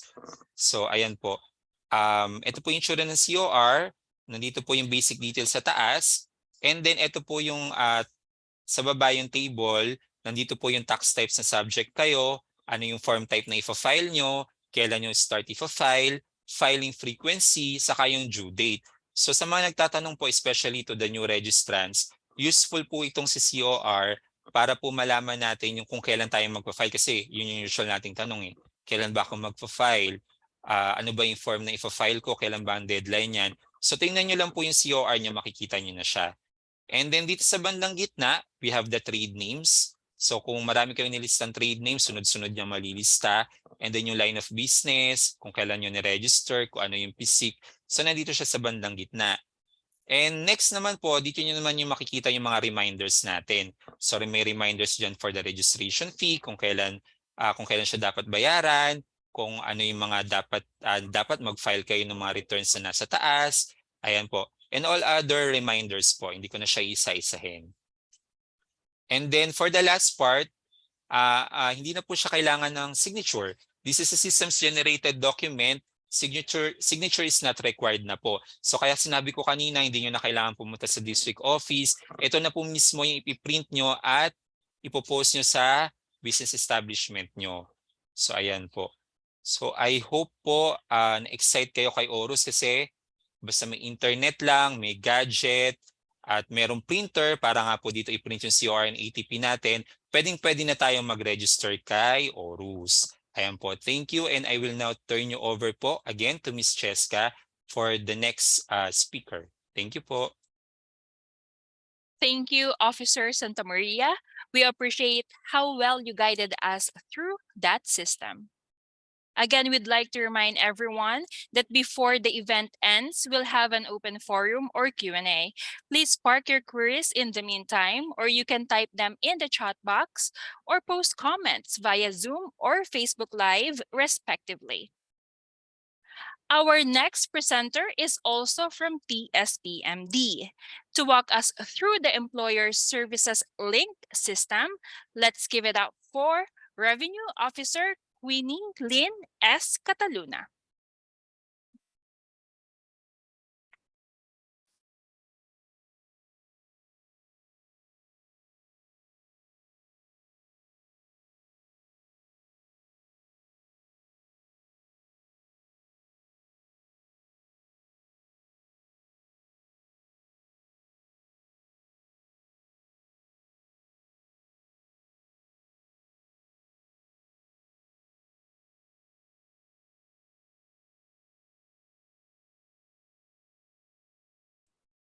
While waiting for our next speaker, currently this event is being watched by 1,700 participants and viewers on Zoom and Facebook.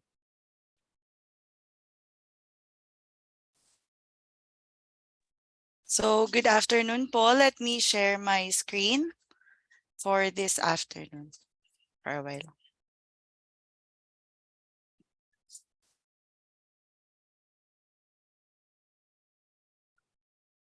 So let us now proceed with the employer services link.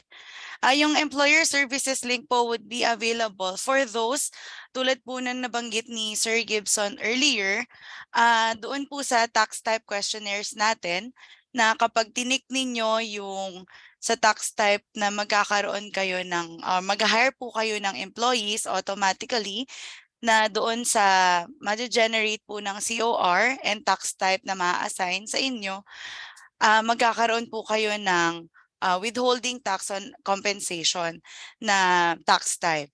So, itong functionality po na to ay for those taxpayers lang po na registered with WC tax type. For those naman po na may employees, pero pag chinek nyo po yung inyong CORs at wala pa po kayo ng withholding tax on compensation, you can, for now, manually update your registration sa inyong RDOs using BIR Form 1905. So, we continue with the account enrollment. For the account enrollment po, umpisahan natin for the Orus landing page. Makikita po natin dito ang new registration, the search bar, also the secondary registration. So sa login page po, since login pa lang siya, tulad ng explain po ni Sir Gibson kanina, meron na tayong account na nag-create sa Orus. That's why dito po magla-login muna tayo.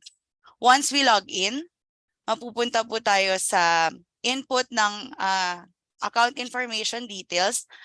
Input nyo po yung inyong email na inassign during account creation and also the password na inassign ninyo. And please, do not forget po yung CAPTCHA. So this is a security feature tulad po na nabanggit ni Sir Gibson, and then click the login. After we click the login, mapupunta na po tayo sa Orus Taxpayer landing page. And then kung mapapansin nyo po, magiging available na po yung employer services link. For the officers services link, ito po, ika-clarify ko lang, or I would just like to reiterate na yung employer services link po ay lilitaw or magiging available lang siya or enabled lang po siya for those taxpayers na may withholding tax on compensation na tax type. So when we click that, mapupunta po tayo sa Employer Services Link landing page. Makikita po natin dito ang Enroll as Employer na available po siyang maklik. Also, the Link Employee and Manage Employees. Ito pong Link Employee and Manage Employees will only be available later on kapag po itong Enroll as Employee is already approved by the BIR. Now, when we click po the Enroll as Employer, mapupunta po tayo sa Account Enrollment Form. Account Enrollment Form is composed of two parts. The first part is the employer details. So sa employer details po, since account nyo na po ito, yung account po na nilagay nyo during account creation is already auto-populated or automatically filled out na po. Sa part na ito, hindi nyo po pwedeng i-edit yung information na nailagay nyo nung initial. And then for the next part would be the authorized users details. So authorized users details po should be an employee of the taxpayer employer na siya po yung ma-assign or siya po yung assigned na gumamit ng Orus account for purposes po of enrolling and also managing the employees. So most likely po, itong authorized user nila ay meron na pong TIN. Talagang siya na po yung assigned ni employer as much as possible po. And also, the information po dito, tulad na nabanggit ni Sir Gibson po kanina, for the TIN, pagka nag-input po kayo, hindi po pwedeng basta-basta lang yung TIN na ilalagay. Kasi po, vina-validate po ng system yan. And also, kung aligned siya doon sa first name, middle name, and last name na i-assign. Pagka hindi po match yung details with the BIR database, hindi po siya i-allow or mag-e-error po siya. So, ilalagay yung birth date and also the gender. And yung position or designation po ng ating authorized user. And then after po ma-fill out lahat, we can click continue. After we click continue, mapupunta na po tayo sa account enrollment form attachments page. Dito po i-attach natin lahat ng mga requirements in PDF file tulad po na nabanggit earlier and JPEG image. Dito naman po limited lang siya sa 2 MB na document kasi most likely po mga paisa-isang file lang naman ito, hindi po siya mabigat. So, may asterisk po yung bawat requirement. So this is a required field or file na kailangan po ma-uploadan natin ang file. So sworn statement signed by the authorized user and president or human head resources manager. And then i-upload po natin yung file for that. Also, government issued ID of the authorized user, the company ID para po ma-sure natin na yung authorized user is an employee of the employer po na kanyang ginagawan ng enrollan ng Orus employer account. And also the company ID of the president of the HR na kasama niya pong nag-sign doon sa sworn statement. And then after, we click submit. After we click the submit button, makakatanggap or meron po tayong confirmation pop-up message na makikita. Makikita po natin dyan yung application reference number na sinasabi niya po na naisubmit na yung application to the RDO kung saan po kayo registered or nakapag-apply.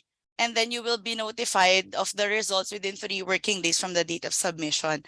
Likewise po, hindi lang itong pop-up message kasi may mga cases po na minsan na okay na natin siya agad.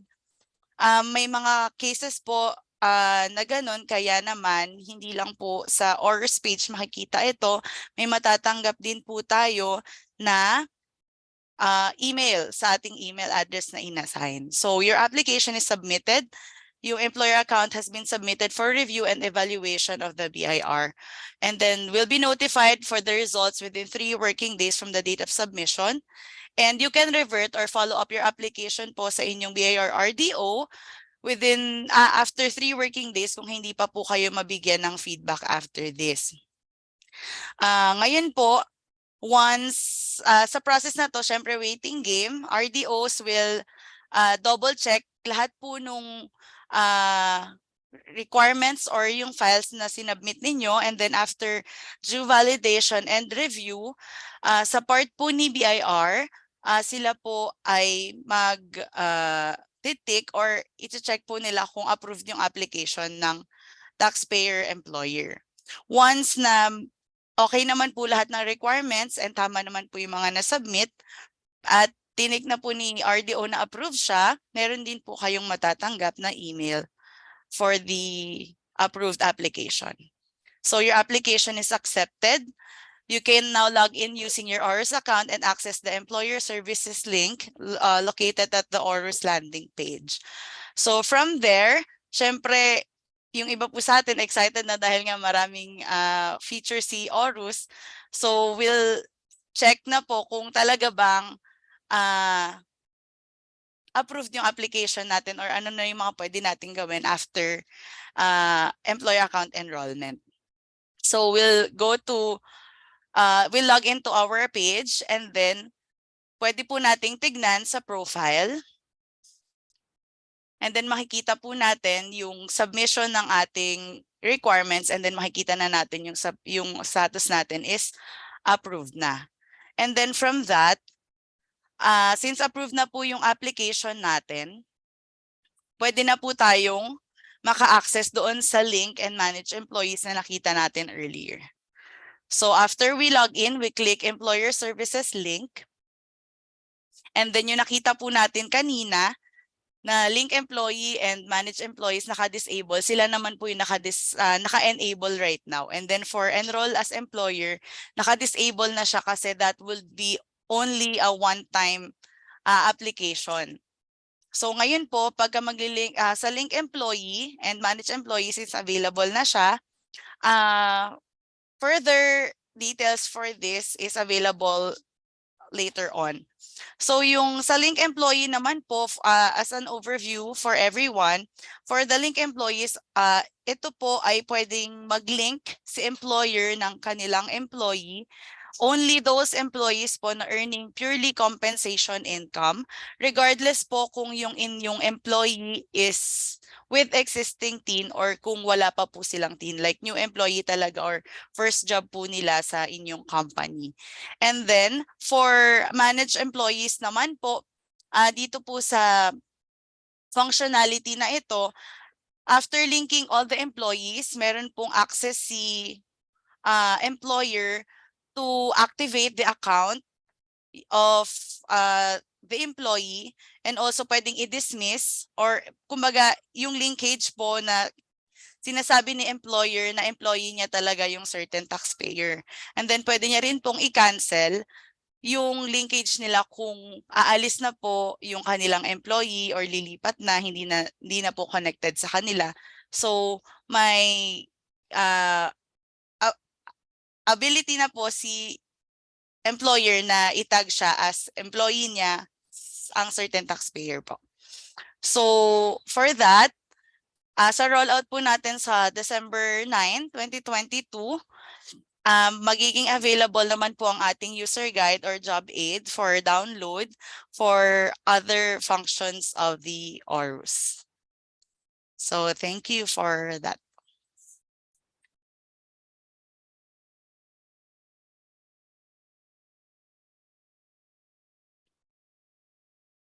Thank you for your skilled guidance in navigating the Employer Services Link, Officer Cataluna. The final presenter who will lead us to the Books of Accounts system, let us welcome TSPMD Revenue Officer, Clary Ann Ragub Benedicto.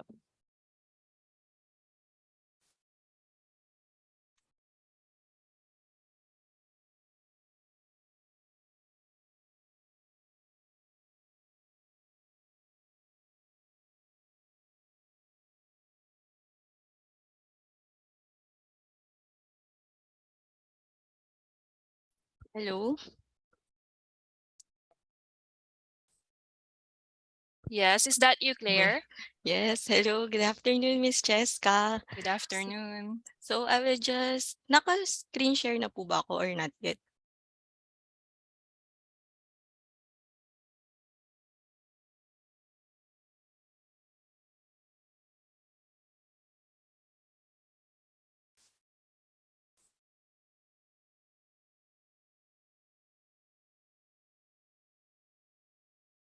Yan. So okay na po ba?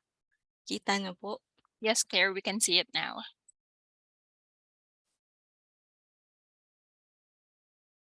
Okay na.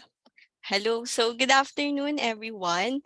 So since Sir Gibson already discussed about the creation of account as well as the primary registration, so we will now proceed with the secondary registration, particularly with the registration and update of books of accounts.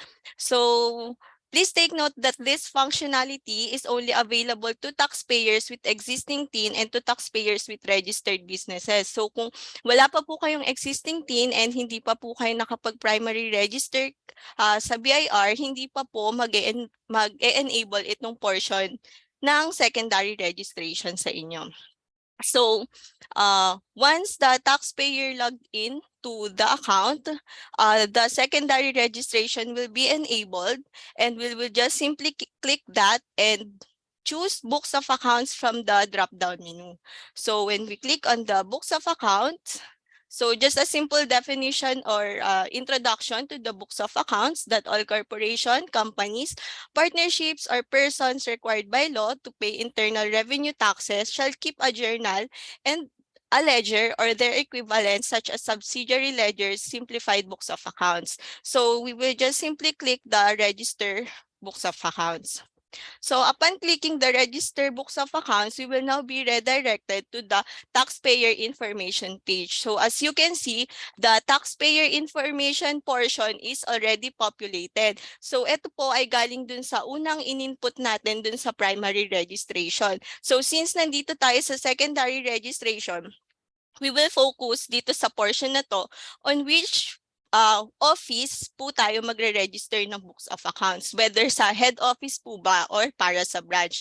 So kung ang i-register po natin is for the head office, we will just click on the head office. And once we already tick the button for the head office, the business details for the head office will be reflected on the screen. So such as TIN, the RDO code, and the business address. So we will just click on the add button.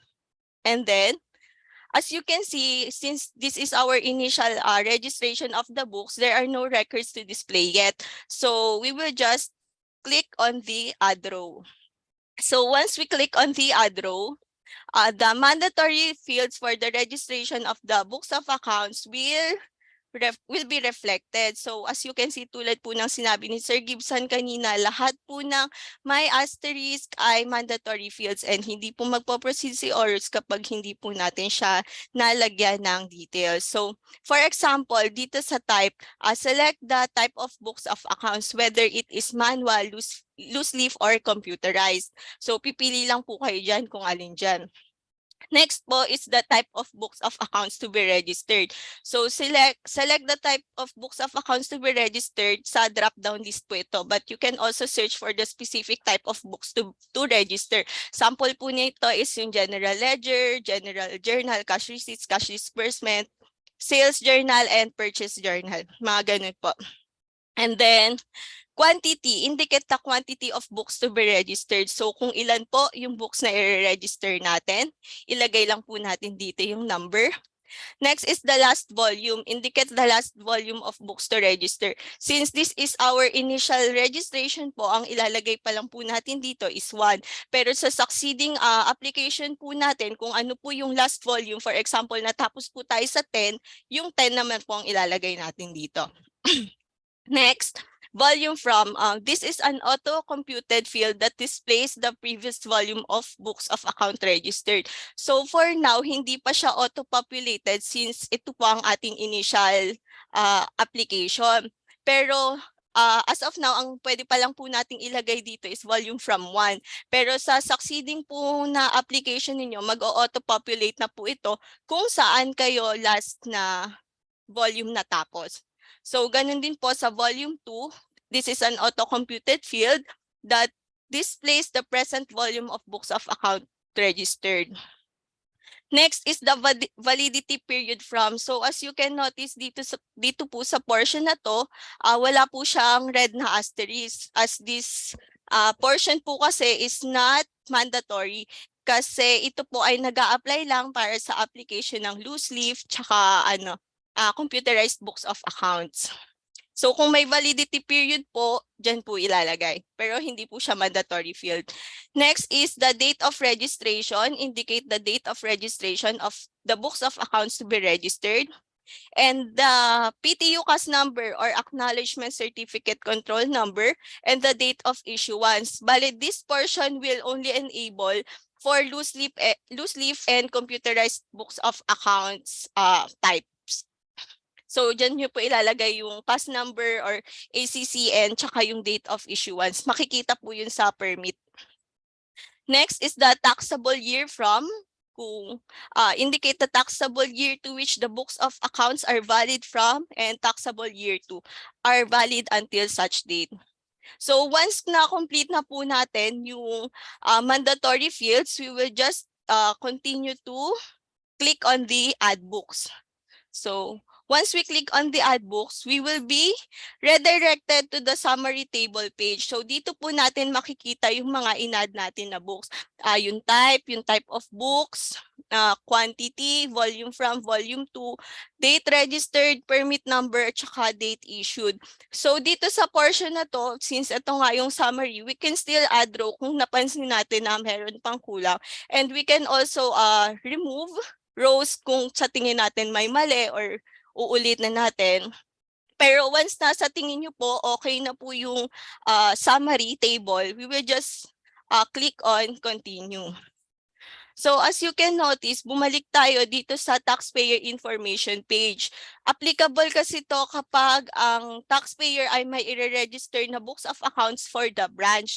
Pero kung wala naman na kayong i-register na books of account for the branch, okay na yung sa head office, you will just click on continue. So you will now be redirected to the attachments page. So dito sa page na to, attach the required supporting documents. And we will just click on the upload files here.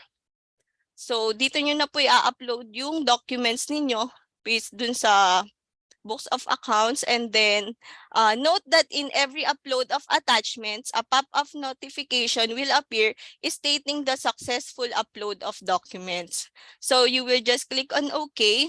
And kapag okay na po lahat ng in-upload ninyong files, you will just simply click on the review button. So once you click on the review button, you will now be redirected to the summary page. So lahat ng information na in-input ninyo from the primary registration, particularly with the taxpayer information, business information, and particularly with the books of accounts details and the attachments, dito nyo po siya lahat mare-review. So makikita nyo po dito lahat ng in-input ninyong details. And kung okay na po, based sa review ninyo, we just click on the agreement, yung 3 boxes, and then click on submit application. When we click on submit application, a pop-up message reflecting the registration successful, indicating also the application reference number, the TIN, registered name, and RDO will prompt from on the screen. And then, ibig sabihin po nito, okay na yung pag-register ninyo ng books of accounts. So you will just click on OK, and then you will be redirected to the profile page. So ganun lang po siya kadali. Pagdating ninyo sa profile page, on the lower portion, doon nyo naman po makikita yung books of accounts na ni-register po ninyo. So for example, pwede nyo na po siya ditong ma-download and ma-view. So for example, ito si volume 10 to 19.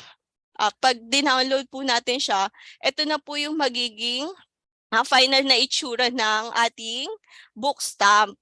So ditong sa book stamp po natin, makita natin yung TIN, registered name, registered address, type of book, book registered quantity, volume number, date registered, and date approved. So this book stamp shall be printed and displayed in front of the registered books of accounts. So yun po, kung dati ini-stamp, na literal na stamp, ngayon ito na lang po ang ididikit natin sa ating books of accounts. So meron na rin po siyang security features such as the QR code, and that's all po. Thank you.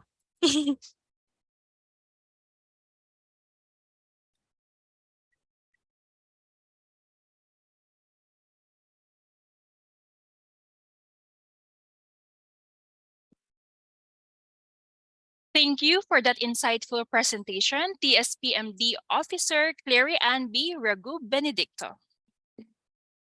And that concludes our set of topics for today's webinar.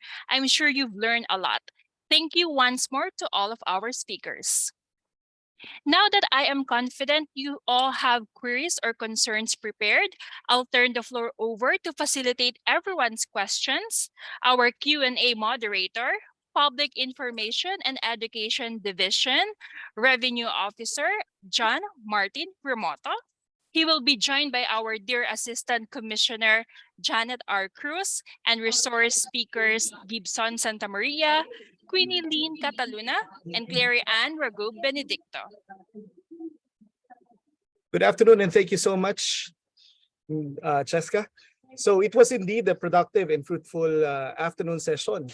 As we have anticipated your excitement and your intention to utilize the online registration and update system, we understand that you still have concerns in mind regarding the said system.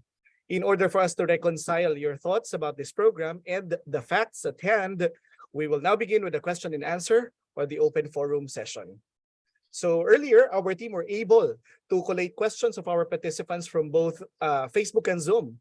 I'll be going through these questions, and our ever reliable and very knowledgeable resource speakers will address them accordingly. So in addition to what Ms. Simeon has mentioned, joining me for today's open forum session are the following: Assistant Commissioner Janet R. Cruz, and the Chief of the Taxpayer Service Programs and Monitoring Division, Chief Elenita S. Mariano, and of course, our resource speakers, Mr. Gibson D. Santa Maria, Ms. Quiniline Cataluna, and Ms. Clary Ann Ragu Benedicto. Jim, maybe we can also add Marvin Gonzalez, Assistant Yes. Chief of the SPMD, to join us also in the panel. Okay po. So Mr. Gonzalez, please join us with this open forum session. And once we're ready, we will begin with the questions that was raised earlier by our participants from both Facebook and Zoom. Medyo marami-rami po siya. Mukhang talagang yung excitement and yung enthusiasm ng ating mga taxpayers with regards to the online registration and update system are overwhelming. So to our technical team, can we add the resource speaker?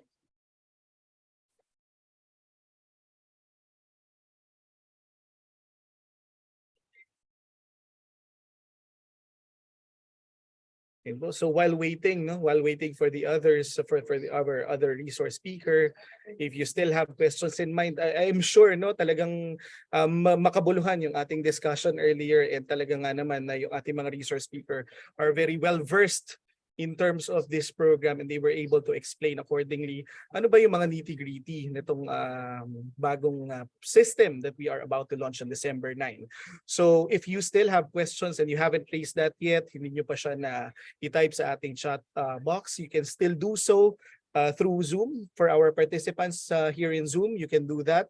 Please type your questions sa chat box natin, and our team of revenue officers will send that questions to me so we can read that later on. And also, doon naman po, those who are watching us live on Facebook, please comment down your questions or any issues or concerns that you have in mind, para naman po before we end the session, tahimik natin, talagang we are at peace, na naintindihan natin, and we will be able to utilize this system efficiently. So, Assistant Commissioner Janet Cruz, can we begin now? Yes, we can start now. Okay po. So, yung ating first question po, applicable kaya for both single proprietor at corporations yung ating Orus system?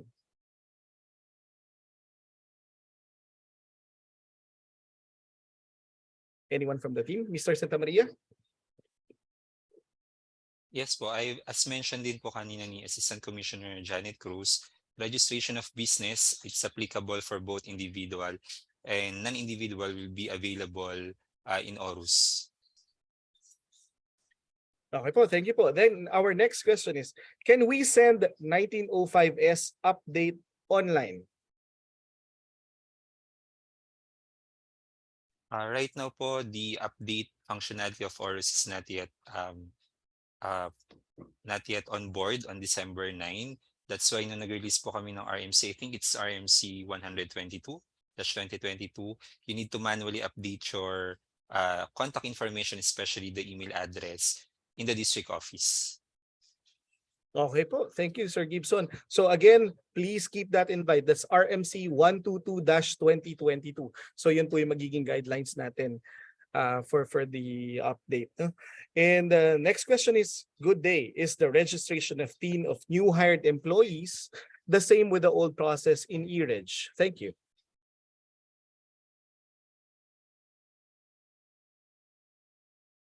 Hindi na po siya magiging parehas in the sense na Orus na po yung gagamitin natin ngayon, hindi na siya eReg.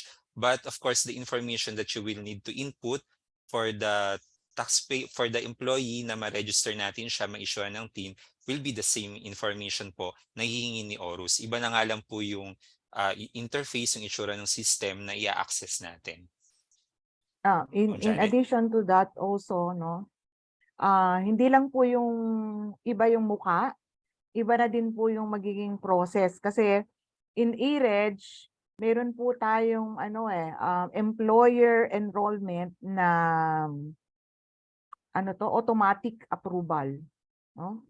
Now, we learned our lesson in e-reg. Nagamit po ang e-reg ng mga enterprising people na pati po yung mga account ng mga taxpayers, no? Ginamit nila fictitious or fraudulent ang pagkagamit ng account ng mga employers. Na ang nangyari po doon, gumamit sila ng isang employer, tapos nag-i-issue sila ng mga tin na binebenta po nila. Now, with that experience that we had is, binago po natin ang proseso for purposes of Orus, no? Meron po tayo na enrollment of the employers.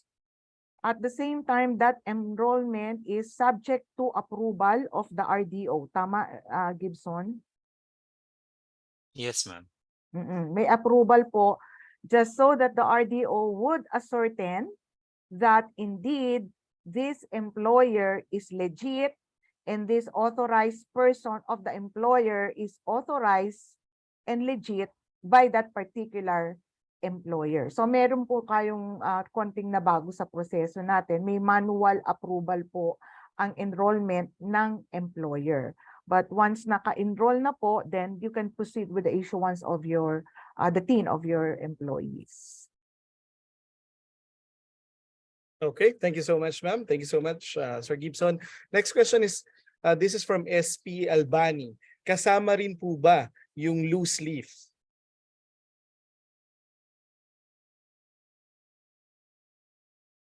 Loose leaf books of accounts po na pwedeng i-write. Yes po, provided that meron na po kayong permit to use.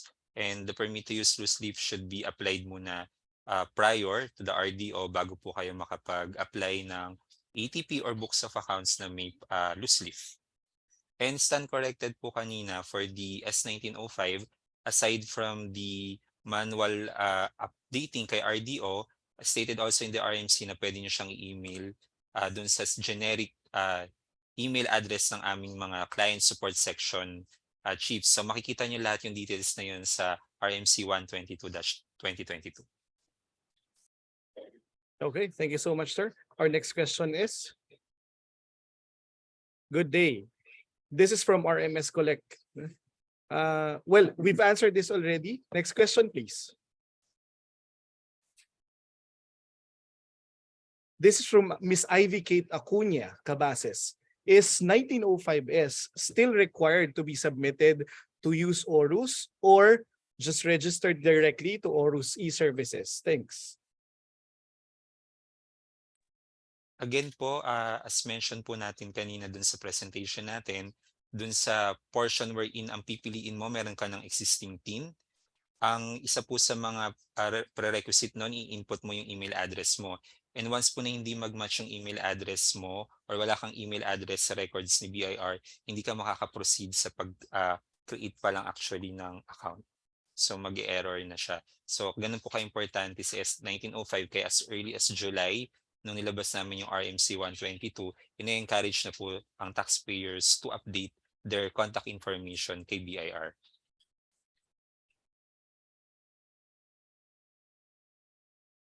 All right, thank you. For our next question, our next question is from Lopez Incorporated, Ms. Marifi H. Hernandez. For the replacement of ask for receipt, wherein we are required to submit BIR Form 1905 to update the records of the BIR, can we already use Orus? JM, not yet. The updating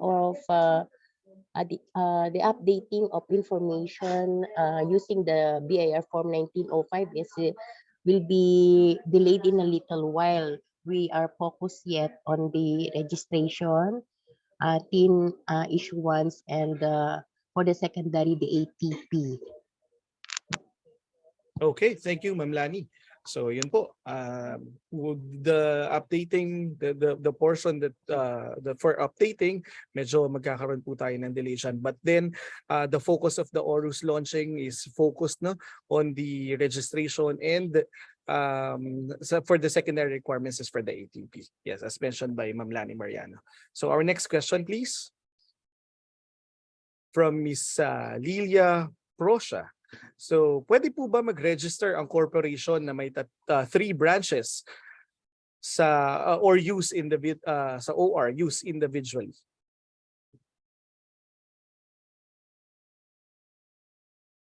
So, if there are 3 branches ng corporation, So or- ano to?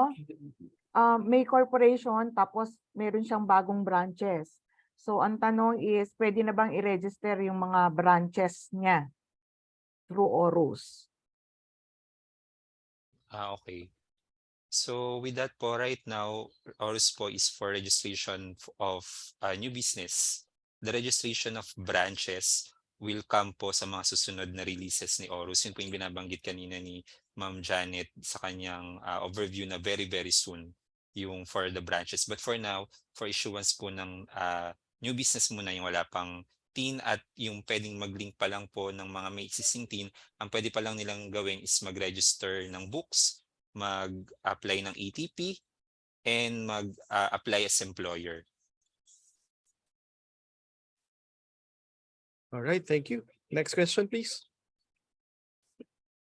From JC Santos. For stamping po ng receipts and books, we still need to visit BIR offices po?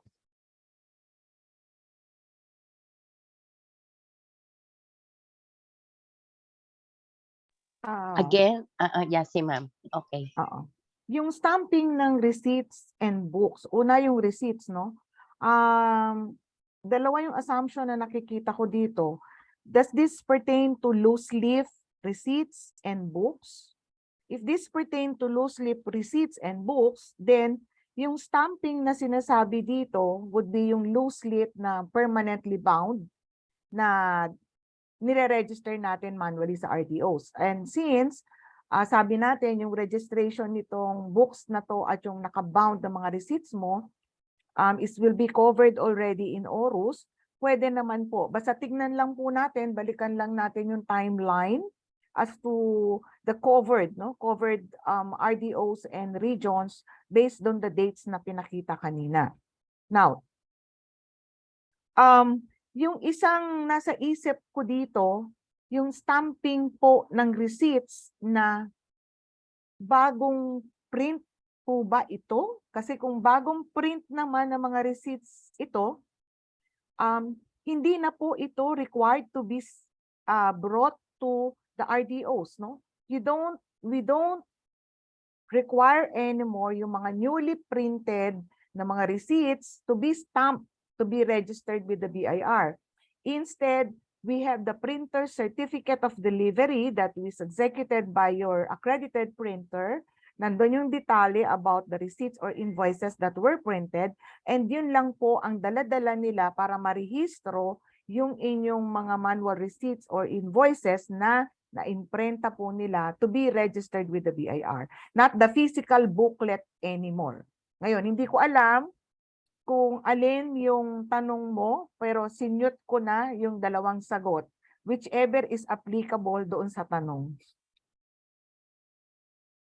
And in addition siguro, Ma'am Janet, yung sa books naman po, katulad ng minention kanina, the sticker will be enough para ilagay nyo doon sa books. Hindi nyo na po kailangan pumunta kay BIR para magpatatak. Yes, it will be printed at your end.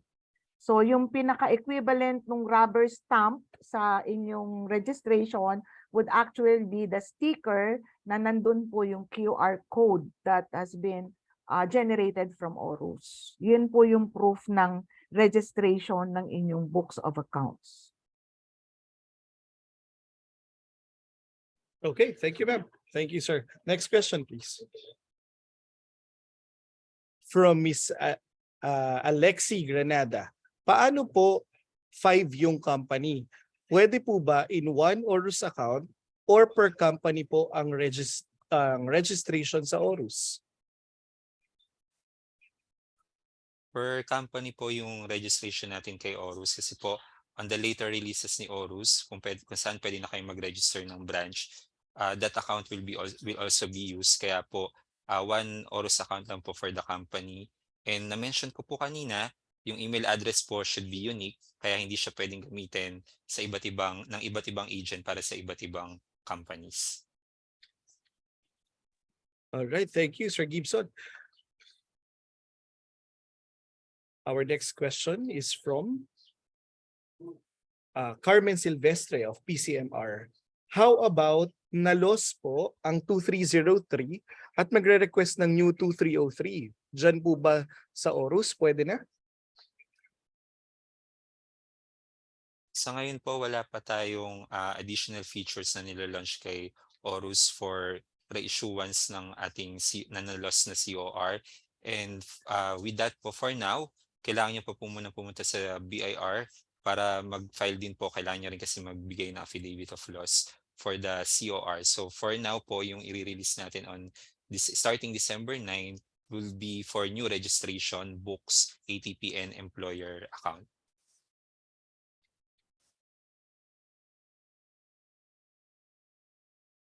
Okay, thank you. And our next question is from Rumel Arninio. Will other government agencies recognize a COR with no signature or digitally generated COR? The BIR will come up with revenue memorandum circular that would be officially be published, and so other agencies and taxpayers will be informed accordingly. And that would be the basis, for them to know that there is this particular policy now or project of the BIR, and there is no more that need for digital signature for COR.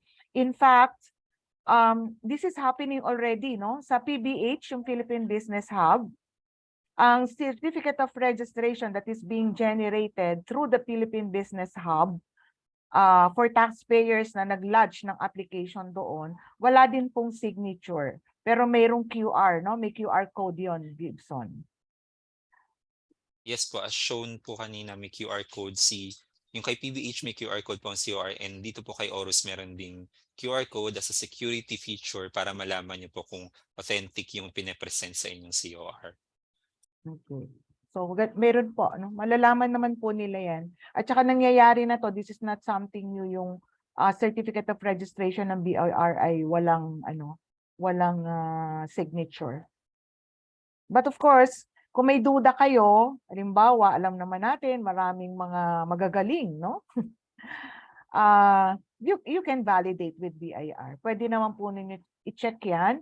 You can call our customer assistance division, and then pwede nyo pong through them ma-validate, kung ano man po yung gusto nyo i-verify or i-validate as far as information of a particular taxpayer that may be transacting with you.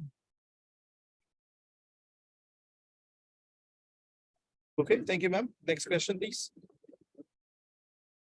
From SWUI Malasa, Ms. Malasa Banji, if corporation of different trade name under, how to register? Kung yung pong corporation is bago pa lang and i-register nyo siya through Orus, pwede nyo na pong ilagay lahat ng trade names na applicable or available at the time of registration. But kung mangyayari pong madadagdagan siya ng trade name along the way, meaning mag-update siya, for now hindi pa available yung feature for update. That will come po very, very soon nga po, katulad na na-mention ni Ma'am Janet, wherein pwede nyo nang i-update yung trade name. But for now, for the December 9 launch, pwede nyo lang pong idagdag as many trade names na meron si corporation at the time of registration. Actually, ang ilalagay nyo po, di ba, pag nag-register kayo, on the basis of your certificate of registration from SEC. So kung ano po yung nakalagay doon, yun din po yung ilalagay ninyo when you register through through Orus.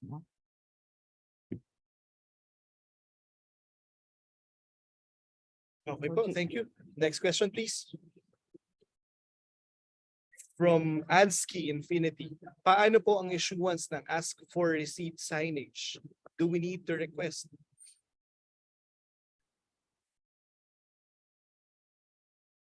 Si Ma'am Lani. Ma'am Lani, can you respond to Yes, that? ma'am. Actually, that is being required, ano? That is being required by the BIR. Especially during the tax mapping that will be checked by our revenue officers of the district having jurisdiction over your registration. That's why you really have to secure such NIRI, notice to issue receipt and invoices from your district office. Okay? Thank you. Thank you, Ma'am Lani. Yes, ma'am. Lani, baka ang Yes, itinatanong ma'am. dito yung change from ask for receipt to NIRI. Yung RMC na inisyo natin. Kasi di ba right now, ang ginagamit ng taxpayer yung ask for receipt, which we change now to NIRI, Notice to Issue Receipts and Invoices. And we issue an RMC Okay. oo, Yes, ma'am. requiring taxpayer to change Yes, yung ma'am. ask for receipt to NIRI. So Yes, ang tanong ma'am. is, kailangan daw ba nila na mag-request? O Actually, automatic ma'am, ba to na ibibigay ng ma'am, BIR? actually po, ma'am, the BIRN, no, through the CSS have issued memo to that effect na may schedule po that you will be notified po ng district having jurisdiction kasi binigyan din po natin sila ng schedule as to the change from ask for receipt to this NIRI. You will be notified po via email or anything na binigay nyo pong contacts nyo sa district having jurisdiction over your registration po. Okay, thank you, Ma'am Okay. Lani. Thank you, Ma'am But Janet. yes, in addition lang, JM, no? Yes, ma'am. We have scheduled po, mini-schedule na kami na kung sino po yung mga po pwede nang magpalit nung ask for receipt to NIRI, yung pong kulay green, no? Na ginagamit po natin ngayon. However, kung gusto niyo po ninyong papalitan yan, pwede na po kayo pumunta sa RDOs. Bitbitin lang po ninyo yung original na ask for receipt para isurrender at palitan po natin ng bago natin na NIRI. Now, also, sabi nga kanina ni Lani, your client support sections in the RDOs may contact you na, within this period, punta po kayo dito at papalitan natin. Pwede rin po yun. However, kung may in-schedule at hindi po kayo nakapunta, pwede naman po sa ibang panahon, but not later than. Ayan. Nagbigay po tayo ng deadline if... Yes, ma'am. Oo. Ano yung deadline na binigay natin, Lani, for June them to 30 change? po, 2023 up to that month and day po next year. June 30 up 2023. Actually, ma'am, karamihan po kasi ng mga taga-probinsya is on ano pa po ito, for shipment pa po natin yung mga NIRI na ipo-forward po ng property division. Kaya tama po si Ma'am Janet, kung dito po sa Metro Manila kasi napipick up na nila po yung mga NIRI nila. Kaya by that time po, kung kayo'y taga NCR, pwede na po siguro kayong magtanong o magpunta sa inyong district office. Dala-dala po ang inyong ask for receipt para po mapalitan ng NIRI po ng inyong district office. Thank you po. Okay, thank you so much. So just to clarify and to summarize po, no, yung diniscuss ni Ma'am Janet, yung ask for receipt natin, no, yung karaniwan natin yung nakikita sa mga business establishment, yung pagpasok ninyo na kulay orange na nakalagay ask for receipt. Pwede nyo na i-request, no, especially if you're from National Capital Region, you can communicate with your revenue district office so you can exchange your ask for receipt signage to the notice to issue receipts and invoices. Our next question, please. Our next question is from Tape Business Management Corporation. Hello po. If there are multiple trade names in one registration, are ATP separately generated or only one? Sa existing process po natin kahit sa pagpupunta ka kay district office, separate po per trade name ang ating ATP. Okay, so we will maintain that process. in addition po doon sa sinabi ni Sir Gibson, pag po different trade names, lalo na involving services, for that purposes, you have to secure OR, for services. Pero pag sale of goods naman po, we need to secure uh, sales invoices po. Kaya po, you really need to determine and identify po ano yung mga business trade or yung mga inline po ba ito sa sale of services or sale of goods po. Thank you. Okay, thank you, Ma'am Lani. And next question, please.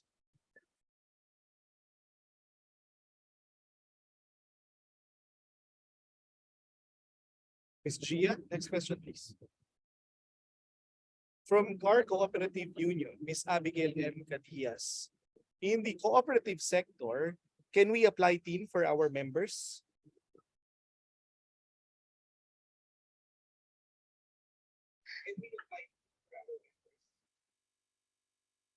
Gibson. Yes, let Yes, me ma'am. answer that. Okay po. Yes, Okay. ma'am. Okay po. Sa ngayon po, 'di ba, ang cooperatives binigyan po natin sila ng power, no, to apply for TIN of their members, considering that the TIN of the members is required for purposes of their certificate of exemption. However, under Orus, mayroon din po tayo, but not yet. Okay, not yet in this release. Not in part 2 and part 3. Pero pag nakarating po tayo doon sa part 5, kasama din po ito. Meron din po kayong facility to get the TIN of your members for cooperative. But not yet in this particular release. So, Ma'am Janet, tama, isa yan sa mga abangan natin na enhancement. Yeah, yan yung mga coming soon pa. Ayan. Sige. Next question, please. From Mercy Sapungan Malubay. What if incorrect option ang napili sa questionnaires when creating an account sa Orus? Can we amend? If so, paano po ba yan? If ever po na mali kayo na napili and na-save na, so kung hindi pa, pwede nyo naman balikan. Pero pag na-save na yung application and na-issue na kayo ng COR, the only thing you need to do is to apply manually sa RDO to update the records and magpapa-issue kayo ng bagong COR. Because the update functionality, as we earlier mentioned, hindi pa po siya nakasama sa release na to. Thank you. Okay, thank you, sir. Next question, please.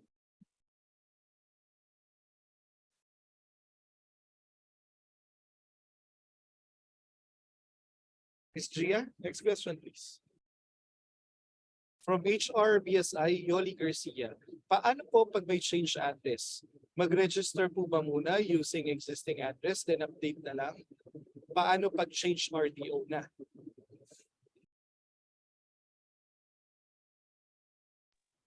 Di ba that connotes that you have an update in your information, ano? Gaya ng nasabi ni Asir kanina, yung update natin on taxpayers information is delayed via Orus, ano? But it can be done with your district cabin jurisdiction. Pag nagre-register ka na, halimbawa, new registrants ka and you will be accessing our Orus, of course, yung present address mo na yung ipapasok mo. Pero if you have, later nagkaroon ka ng updates, hindi pa naman siya available via Orus natin. Kaya later, you can do that via your, siguro personal visitation doon sa district cabin jurisdiction. Okay?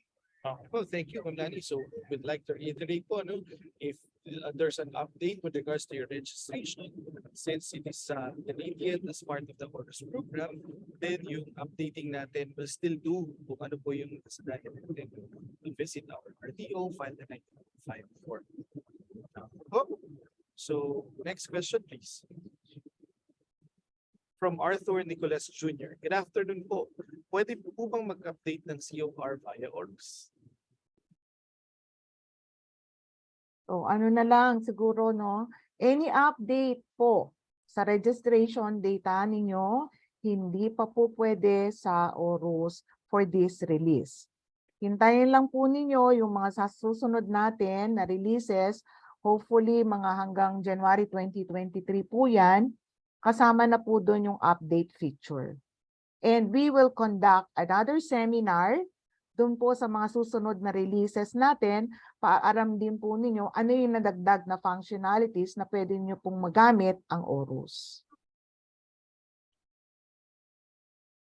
Okay, thank you po. So, yun nga po, no, kagaya ng ating nasabi na kanina pa, any update as mentioned by Assistant Commissioner Janet Cruz, any update po, wala po muna siya. So, aabangan natin yan sa mga future enhancements natin. And also, once na magkaroon na ng enhancement na yan, we will conduct another seminar, no, on how to do so, no, kung paano natin gagawin ito, updating ito.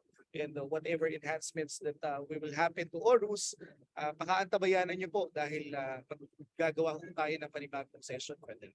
Okay po, next question please.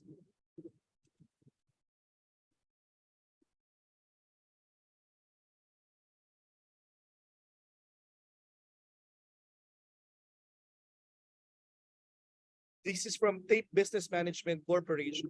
Hi po, is the first print considered the original COR that you checked during tax mapping, or is it only printing? Right now po, pag download nyo yung COR, it can be downloaded as PDF so you can print po as many copies as you want as long as present naman lagi yung QR code for the security feature. So kahit kanino siya ipakita, same information po yung makikita dun sa QR saka dun sa laman ng COR. So if ever po na mag-tax mapping at may printout naman kayo or nasira, nawala yung printout, you can access your Orus account and reprint again your COR. Thank you, Sir Gibson. Next question, please. From BHRC, Macleo Armian. Good afternoon, sir, ma'am. Is it applicable for branch registration of business? As mentioned din po kanina, may same question din kasi for registration po ng branch, wala pa siya for this release. It will be included in the, I think, in the release 4 of Orus, wherein yun nga po, if ever po na marirelease na namin siya, we will again conduct a briefing para i-discuss yung mga additional features that will be launched soon. Okay, next question. From Copper and Powertrain Construction Incorporated, Marian Rimando. How about sample account enrollment for non-individual po as tax agent or representative? Actually po yung same account enrollment na itsura kanina, yun din naman po ang kay non-individual kasi kailangan pa rin naman po ng name, email address, and other personal details nung nag-create ng account. Ang magdi-differentiate lang po once na na-create mo na yung account, yung ililink mong company. Hindi na yung sample po same lang po kaya hindi na kami nag-sample ng non-individual for the account creation. Okay, thank you, sir. Next question. This is from JRM Bookkeeping Services, Ms. Janet Morgia. Sir, na-mention niyo po na need pa mag-selfie. Question, what if bookkeeper ang nag-process ng online, ano po ang attachment? Kailangan pa rin po, I think this is online din naman po. So the taxpayer should hold the ID, magpa-picture siya and send to the bookkeeper para siya yung mag-upload. Kasi po, we need to verify kung talagang yung may hawak ng ID is yung na-picture na nasa ID is the same with the one holding the ID. So since online naman tayo, send na lang po kay bookkeeper para siya yung mag-upload. Okay, so sir, no, basta yung si taxpayer, isend niya lang yung picture niya Yes, holding the holding the ID. ID, no? So pagka binigay niya na yun kay bookkeeper, then bookkeeper will upload the same So as yes. part of the registration process. Thank you, Sir Gibson. Next question, please. From Melissa Manatak Enriquez, may renewal ba ang COR? COR naman po has no renewal ever since unless you have updates. So kung may updates po kayo, dun nyo lang po papalitan yung COR. But currently again, updates is not yet available in Orus. So you have to do it manually to the district offices. Thank you, sir. Next question, please. From Mel Coronado Hernandez. For corporation, only one registration po ba is allowed? For creation of account, yes, para ma-link po yung TIN or makakreate ng TIN for corporation na bago nagre-register. But later on po, pag meron na tayong features for the branches, we will explain to you kung paano yung linkage niya with the account ni head office. So for now po, si head office muna ang makaka-issue ng TIN using, may issue ng TIN using Orus. Okay, thank you, sir. Next question. From De La Cruz Romel of Santa Rita Accounting. Can we use one email ad for multiple clients? Thank you. I think this was addressed earlier, no? Na only Yes. one email account shall Yes, be one used. unique, one Dapat unique one unique email email for account.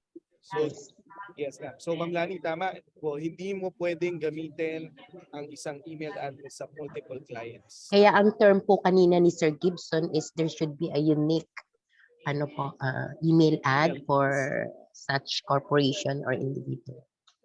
Okay. Thank you so much, Ma'am Lani, for the clarification. Next question. From Lilia Proscia.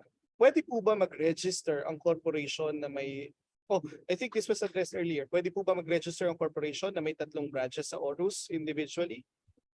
So, Yes po, nasagot na siya kanina. So abangan na lang po natin yung para kay branch. okay po. Thank you. Next question, please. Mr. JM, may isang nagtanong kanina, yung for large taxpayers naman po na register using Orus, may diniscuss po kanina si habang iniintay mo yung tanong doon sa may nabasa kasi ako diyan sa screen. Diniscuss naman ni Ma'am Janet yung mga schedules po ng coverage po ng for LT po, LT divisions and other on January 16, 2023 po lahat na available po ito, yung registration of business, issuance of ECOR, ATP, and everything po para sa large taxpayer po. Kasi yun yung particular na tanong po niya. Kasi naman yung nagtanong, yan po yung sagot. Okay, thank you, Ma'am Lani. So this one is from JM Cortez Jr. Are all companies need to register to Orus even though it is already operating for years? Or is this only for new companies for registration? Yung features po ni Orus for registration of books of accounts APP and creating or applying for an employer account para maka-issue ng TIN for employees will be available for those existing taxpayers. Pero po yung registration ng new registration yung wala pang TIN, yes po, yun yung pinaka main feature ng release na to. For the secondary registration, yun yung magiging available sa mga may existing ng TIN or existing company na po. Or probably, sir, parang yung niya, yung pinaka-gist ng question niya, need ba nilang mag-register or mag-enroll sa Orus? Kung halimbawa, Okay. existing business naman na siya, they've been operating. Yes, if you intend to apply for books of accounts, subsequent ATP, or you need to issue TIN for your new employees, kailangan niyo pong mag-create ng Orus account. Okay, so for in one way or another, kakailanganin nila yung Orus because of the ATP, yung mga secondary registration. So again, for those companies who are already operating, you are encouraged or required to register sa Orus dahil nga kakailanganin niyo siya with your other requirements for the BIR. Next question, please. from Joan Paredes. When po yung update feature, like yung from VAT to non-VAT, updating of address? I think na-mention na naman ni Ma'am Janet Oo. very soon on the first quarter of Oo. 2023. Ay, First yes, quarter. Ma'am Lani. Yes, oo. Ulitin lang uli natin, yung updates po for taxpayer information is not yet available via Orus this time. This no, i-go live namin sa December 9 and other schedules kasi may phases po tayo on the updates. And don't worry po, sabi nga po ni Sir Janet, that will be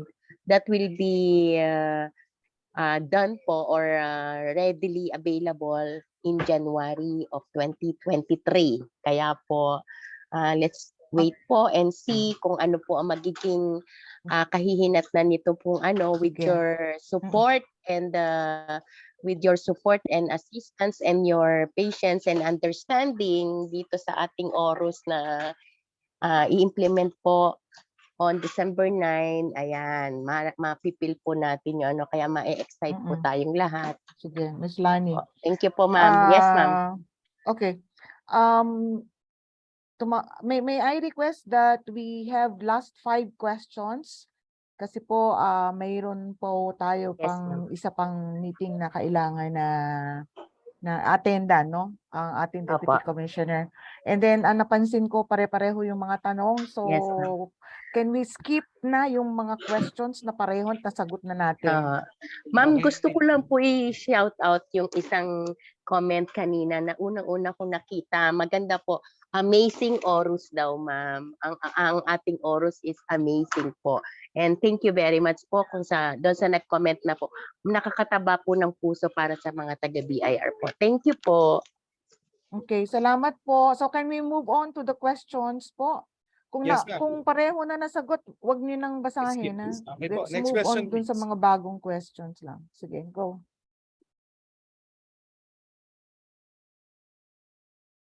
Yes, this one has been answered. Next question, please. Basta merong word na update, wag niyo nang isama kasi nasagot na yan. Can we use the platform for renewal of Yes. books? Yes, definitely. Next question po. Hmm. Last 3 more questions.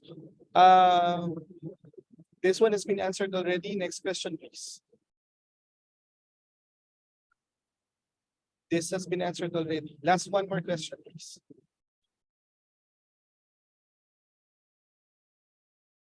Nasagot na rin. Yeah. Tapos So na all rin other yan, questions nasagot po. na. No, so since nauulit lang naman po yung mga tanong natin, as mentioned by Ma'am Mm-mm. Janet, Assistant Commissioner Janet R. Cruz earlier, if you have other questions, you may communicate with the Customer Assistance Division through this hotline 853-83200, or you may email them as at contact_us@bir.gov.ph, and our very competent revenue officers from the Customer Assistance Division will address your concerns regarding the online registration and update system. So that's it for our question. Wala si Revy dyan sa ano nyo Ayun nga, ma'am. And also si Oo, Revy mentioned pakidagdag by si Revy dyan. Sir So Gibson I earlier. actually have shown kanina no dun sa slides ko si Revy po kasama dyan. Okay, there's just one thing. There's a question which I think we have to answer no na hindi po na isama dito sa mga na-type. Somebody asked how to file daw yung mga returns, may withholding, may VAT, may ano. Okay, if you are engaged in business and you have registered a particular tax type that you have to file po yung mga form types na to, what you can do is for you to be guided, mag-access po kayo sa BIR website www.bir.gov.ph. Mayroon po tayo dun sa mga information materials and then sa downloadables icon, meron po tayong tax guide, no?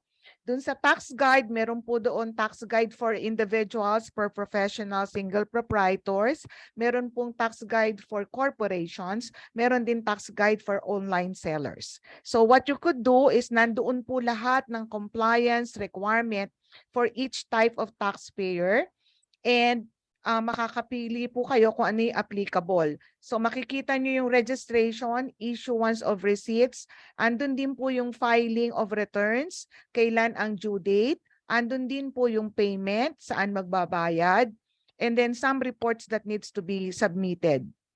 So, meron po tayong tax guide doon sa ating sa atin pong website, no? Na pwede po ninyong magamit for filing or questions on filing of tax returns. So nakasummarize na po 'yon. You could just refer to it. Andun na lahat ng ano po yung mga compliance requirement for a taxpayer engaged in business. Sige po, ano yung pinakita mo, Gibson? Sa'yo ba yan? Yes, ma'am. It's from the website Oo, ni hindi yan BIR. yung tax guide. Sa Wait lang. downloadables ata siya. So punta ka sa homepage. Yan. Meron po tayo dyan na mga downloadables. Tapos tingnan mo yung mga info materials. Andiyan ba yan? Ayun, information materials. Ayun na, yan. Yan, nandyan po yung mga tax guide. Hanapin mo. Baba mo, ito, tax guide for corporation, tax guide for professionals, and then tax guide for online sellers. So, i-click lang po. Ayan, makikita nyo po, pwede nyo i-print. Nandyan po lahat ng guide ninyo sa compliance sa BIR. Kasama po dyan ng filing, payment, and even reports that needs to be submitted, and then the deadlines, no? Para po makatulong sa inyo. Okay, so that's it po as far as I think some of the questions na kailangan po nating ipasagutin para po sa inyong kaalaman. Okay, JM, you may continue. All right, thank you so much, Assistant Commissioner Janet R. Cruz, Chief Elenita S. Mariano, Mr. Gibson Santa Maria of the Taxpayer Service Programs and Monitoring Division. So once again, I also would like to thank all the resource speaker for this wonderful session. And once again, lahat po ng mga additional questions or if there are concerns that we haven't addressed yet, you can communicate with the Customer Assistance Division through the Revi chatbot na makikita po yan sa ating BIR website, www.bir.gov.ph, or you may send the Customer Assistance Division an email at contact_us@bir.gov.ph, and you may call them at 8538-3200. So our revenue officers from Customer Assistance Divisions will assist you saan po sa ating concerns sa online registration and update system. Once again, this is JM Remoto, your Q&A moderator. I'll now turn you over to Ms. Cheska Simeon. Thank you very much. Thank you again, everyone. Thank you, QA moderator JM, for addressing various concerns in such detail. We will now formally end the event. To deliver the closing remarks, I am thrilled to introduce BIR's Information Systems Group Deputy Commissioner Maria Rosario Charo Enriquez Curiba. Thank you, Cheska. So thank you to the speakers. So again, pleasant good afternoon to everybody attending this virtual meeting. Earlier, I noticed that there are more than 500 participants. And first, I'd like to congratulate the organizers, headed by Asir Janet Cruz. Finally, we've rolled out Orus. So, I noticed also that there is that interest, enthusiasm of coming from our taxpayers, raising questions, clarifications. They showed interest, and it only means one thing. Excited po lahat dito sa Orus natin. So congratulations to the BIR team, and also congratulations, by the way, this is the BIR Christmas gift to our taxpayers. As mentioned and emphasized by the Commissioner, we want to elevate your taxpayer experience, your experience as our taxpayers. We want you to be satisfied, and this is one of the efforts of the BIR to improve our service to the taxpayers, to you, our taxpayers. So, in the last few hours, we've been excited, dun sa features ng Orus. And kagaya ng sabi ni Asir Janet and all the other presenters, there's more to come. We have just started the rollout of Orus for the new registrants, the issuance of the TIN, the issuance of ATP and CUR, but more to come by January of next year. So we know that maraming questions na hindi pa nabasa kanina ni JM. But then, Ma'am Janet, we will be releasing a FAQ, Ma'am Janet. So, para dun sa mga clarifications nila. And rest assured that the BIR is here is listening to your concerns and will continue to improve our service to you, our taxpayers. So in keeping with our ambition to provide you with the productive reforms to achieve a simpler, more efficient, and effective system, we will continually enhance this Orus. We believe that the registration is the initial step in the business compliance. So sabi ko kanina, rest assured that the BIR is studying how to streamline our processes. With these things in mind, to reduce cost, to increase our tax base, and to encourage voluntary compliance. We hope that as we digitize our procedures to align with the business but emerging technologies and progressive tax laws, taxpayer experience would likewise improve. So once again, thank you very much, dear taxpayers, for sharing this journey with us. We appreciate your support for our digital transformation efforts. Your BIR is listening to your suggestions. We are doing our best in crafting, developing, and implementing better ways to serve you all. So once again, thank you. May we see the beauty in growth and transformation, for change is the end result of all true learning. Mabuhay po tayong lahat, and congratulations to the Client Support Service team headed by Asir Janet. And congratulations to you, our taxpayers, for staying with us this whole afternoon. So once again, back to you, Cheska, and congratulations. Have a nice day. Thank you so much for that uplifting and heartfelt concluding remarks, Deputy Commissioner Charo Enriquez Coriba. And that, ladies and gentlemen, concludes our program entitled Taxpayers Briefing on Online Registration and Update System, Orus. On behalf of the BIR, I would like to thank our BIR Management Committee members, other officials and officers, our speakers, the participants in this live webinar, and the online viewers on our Facebook page. Thank you for being with us virtually. Kindly follow the BIR on our official Facebook and Twitter accounts, BIR GovPH, and YouTube account, BIR GovPHL, to stay up to date on the newest BIR issuances and developments. Tandaan, oras na para mag-Orus. Make use of the Orus now, a hassle-free alternative for the entire BIR registration process. The BIR hopes for everyone a Merry Christmas and a prosperous New Year. Stay safe, and God bless us all.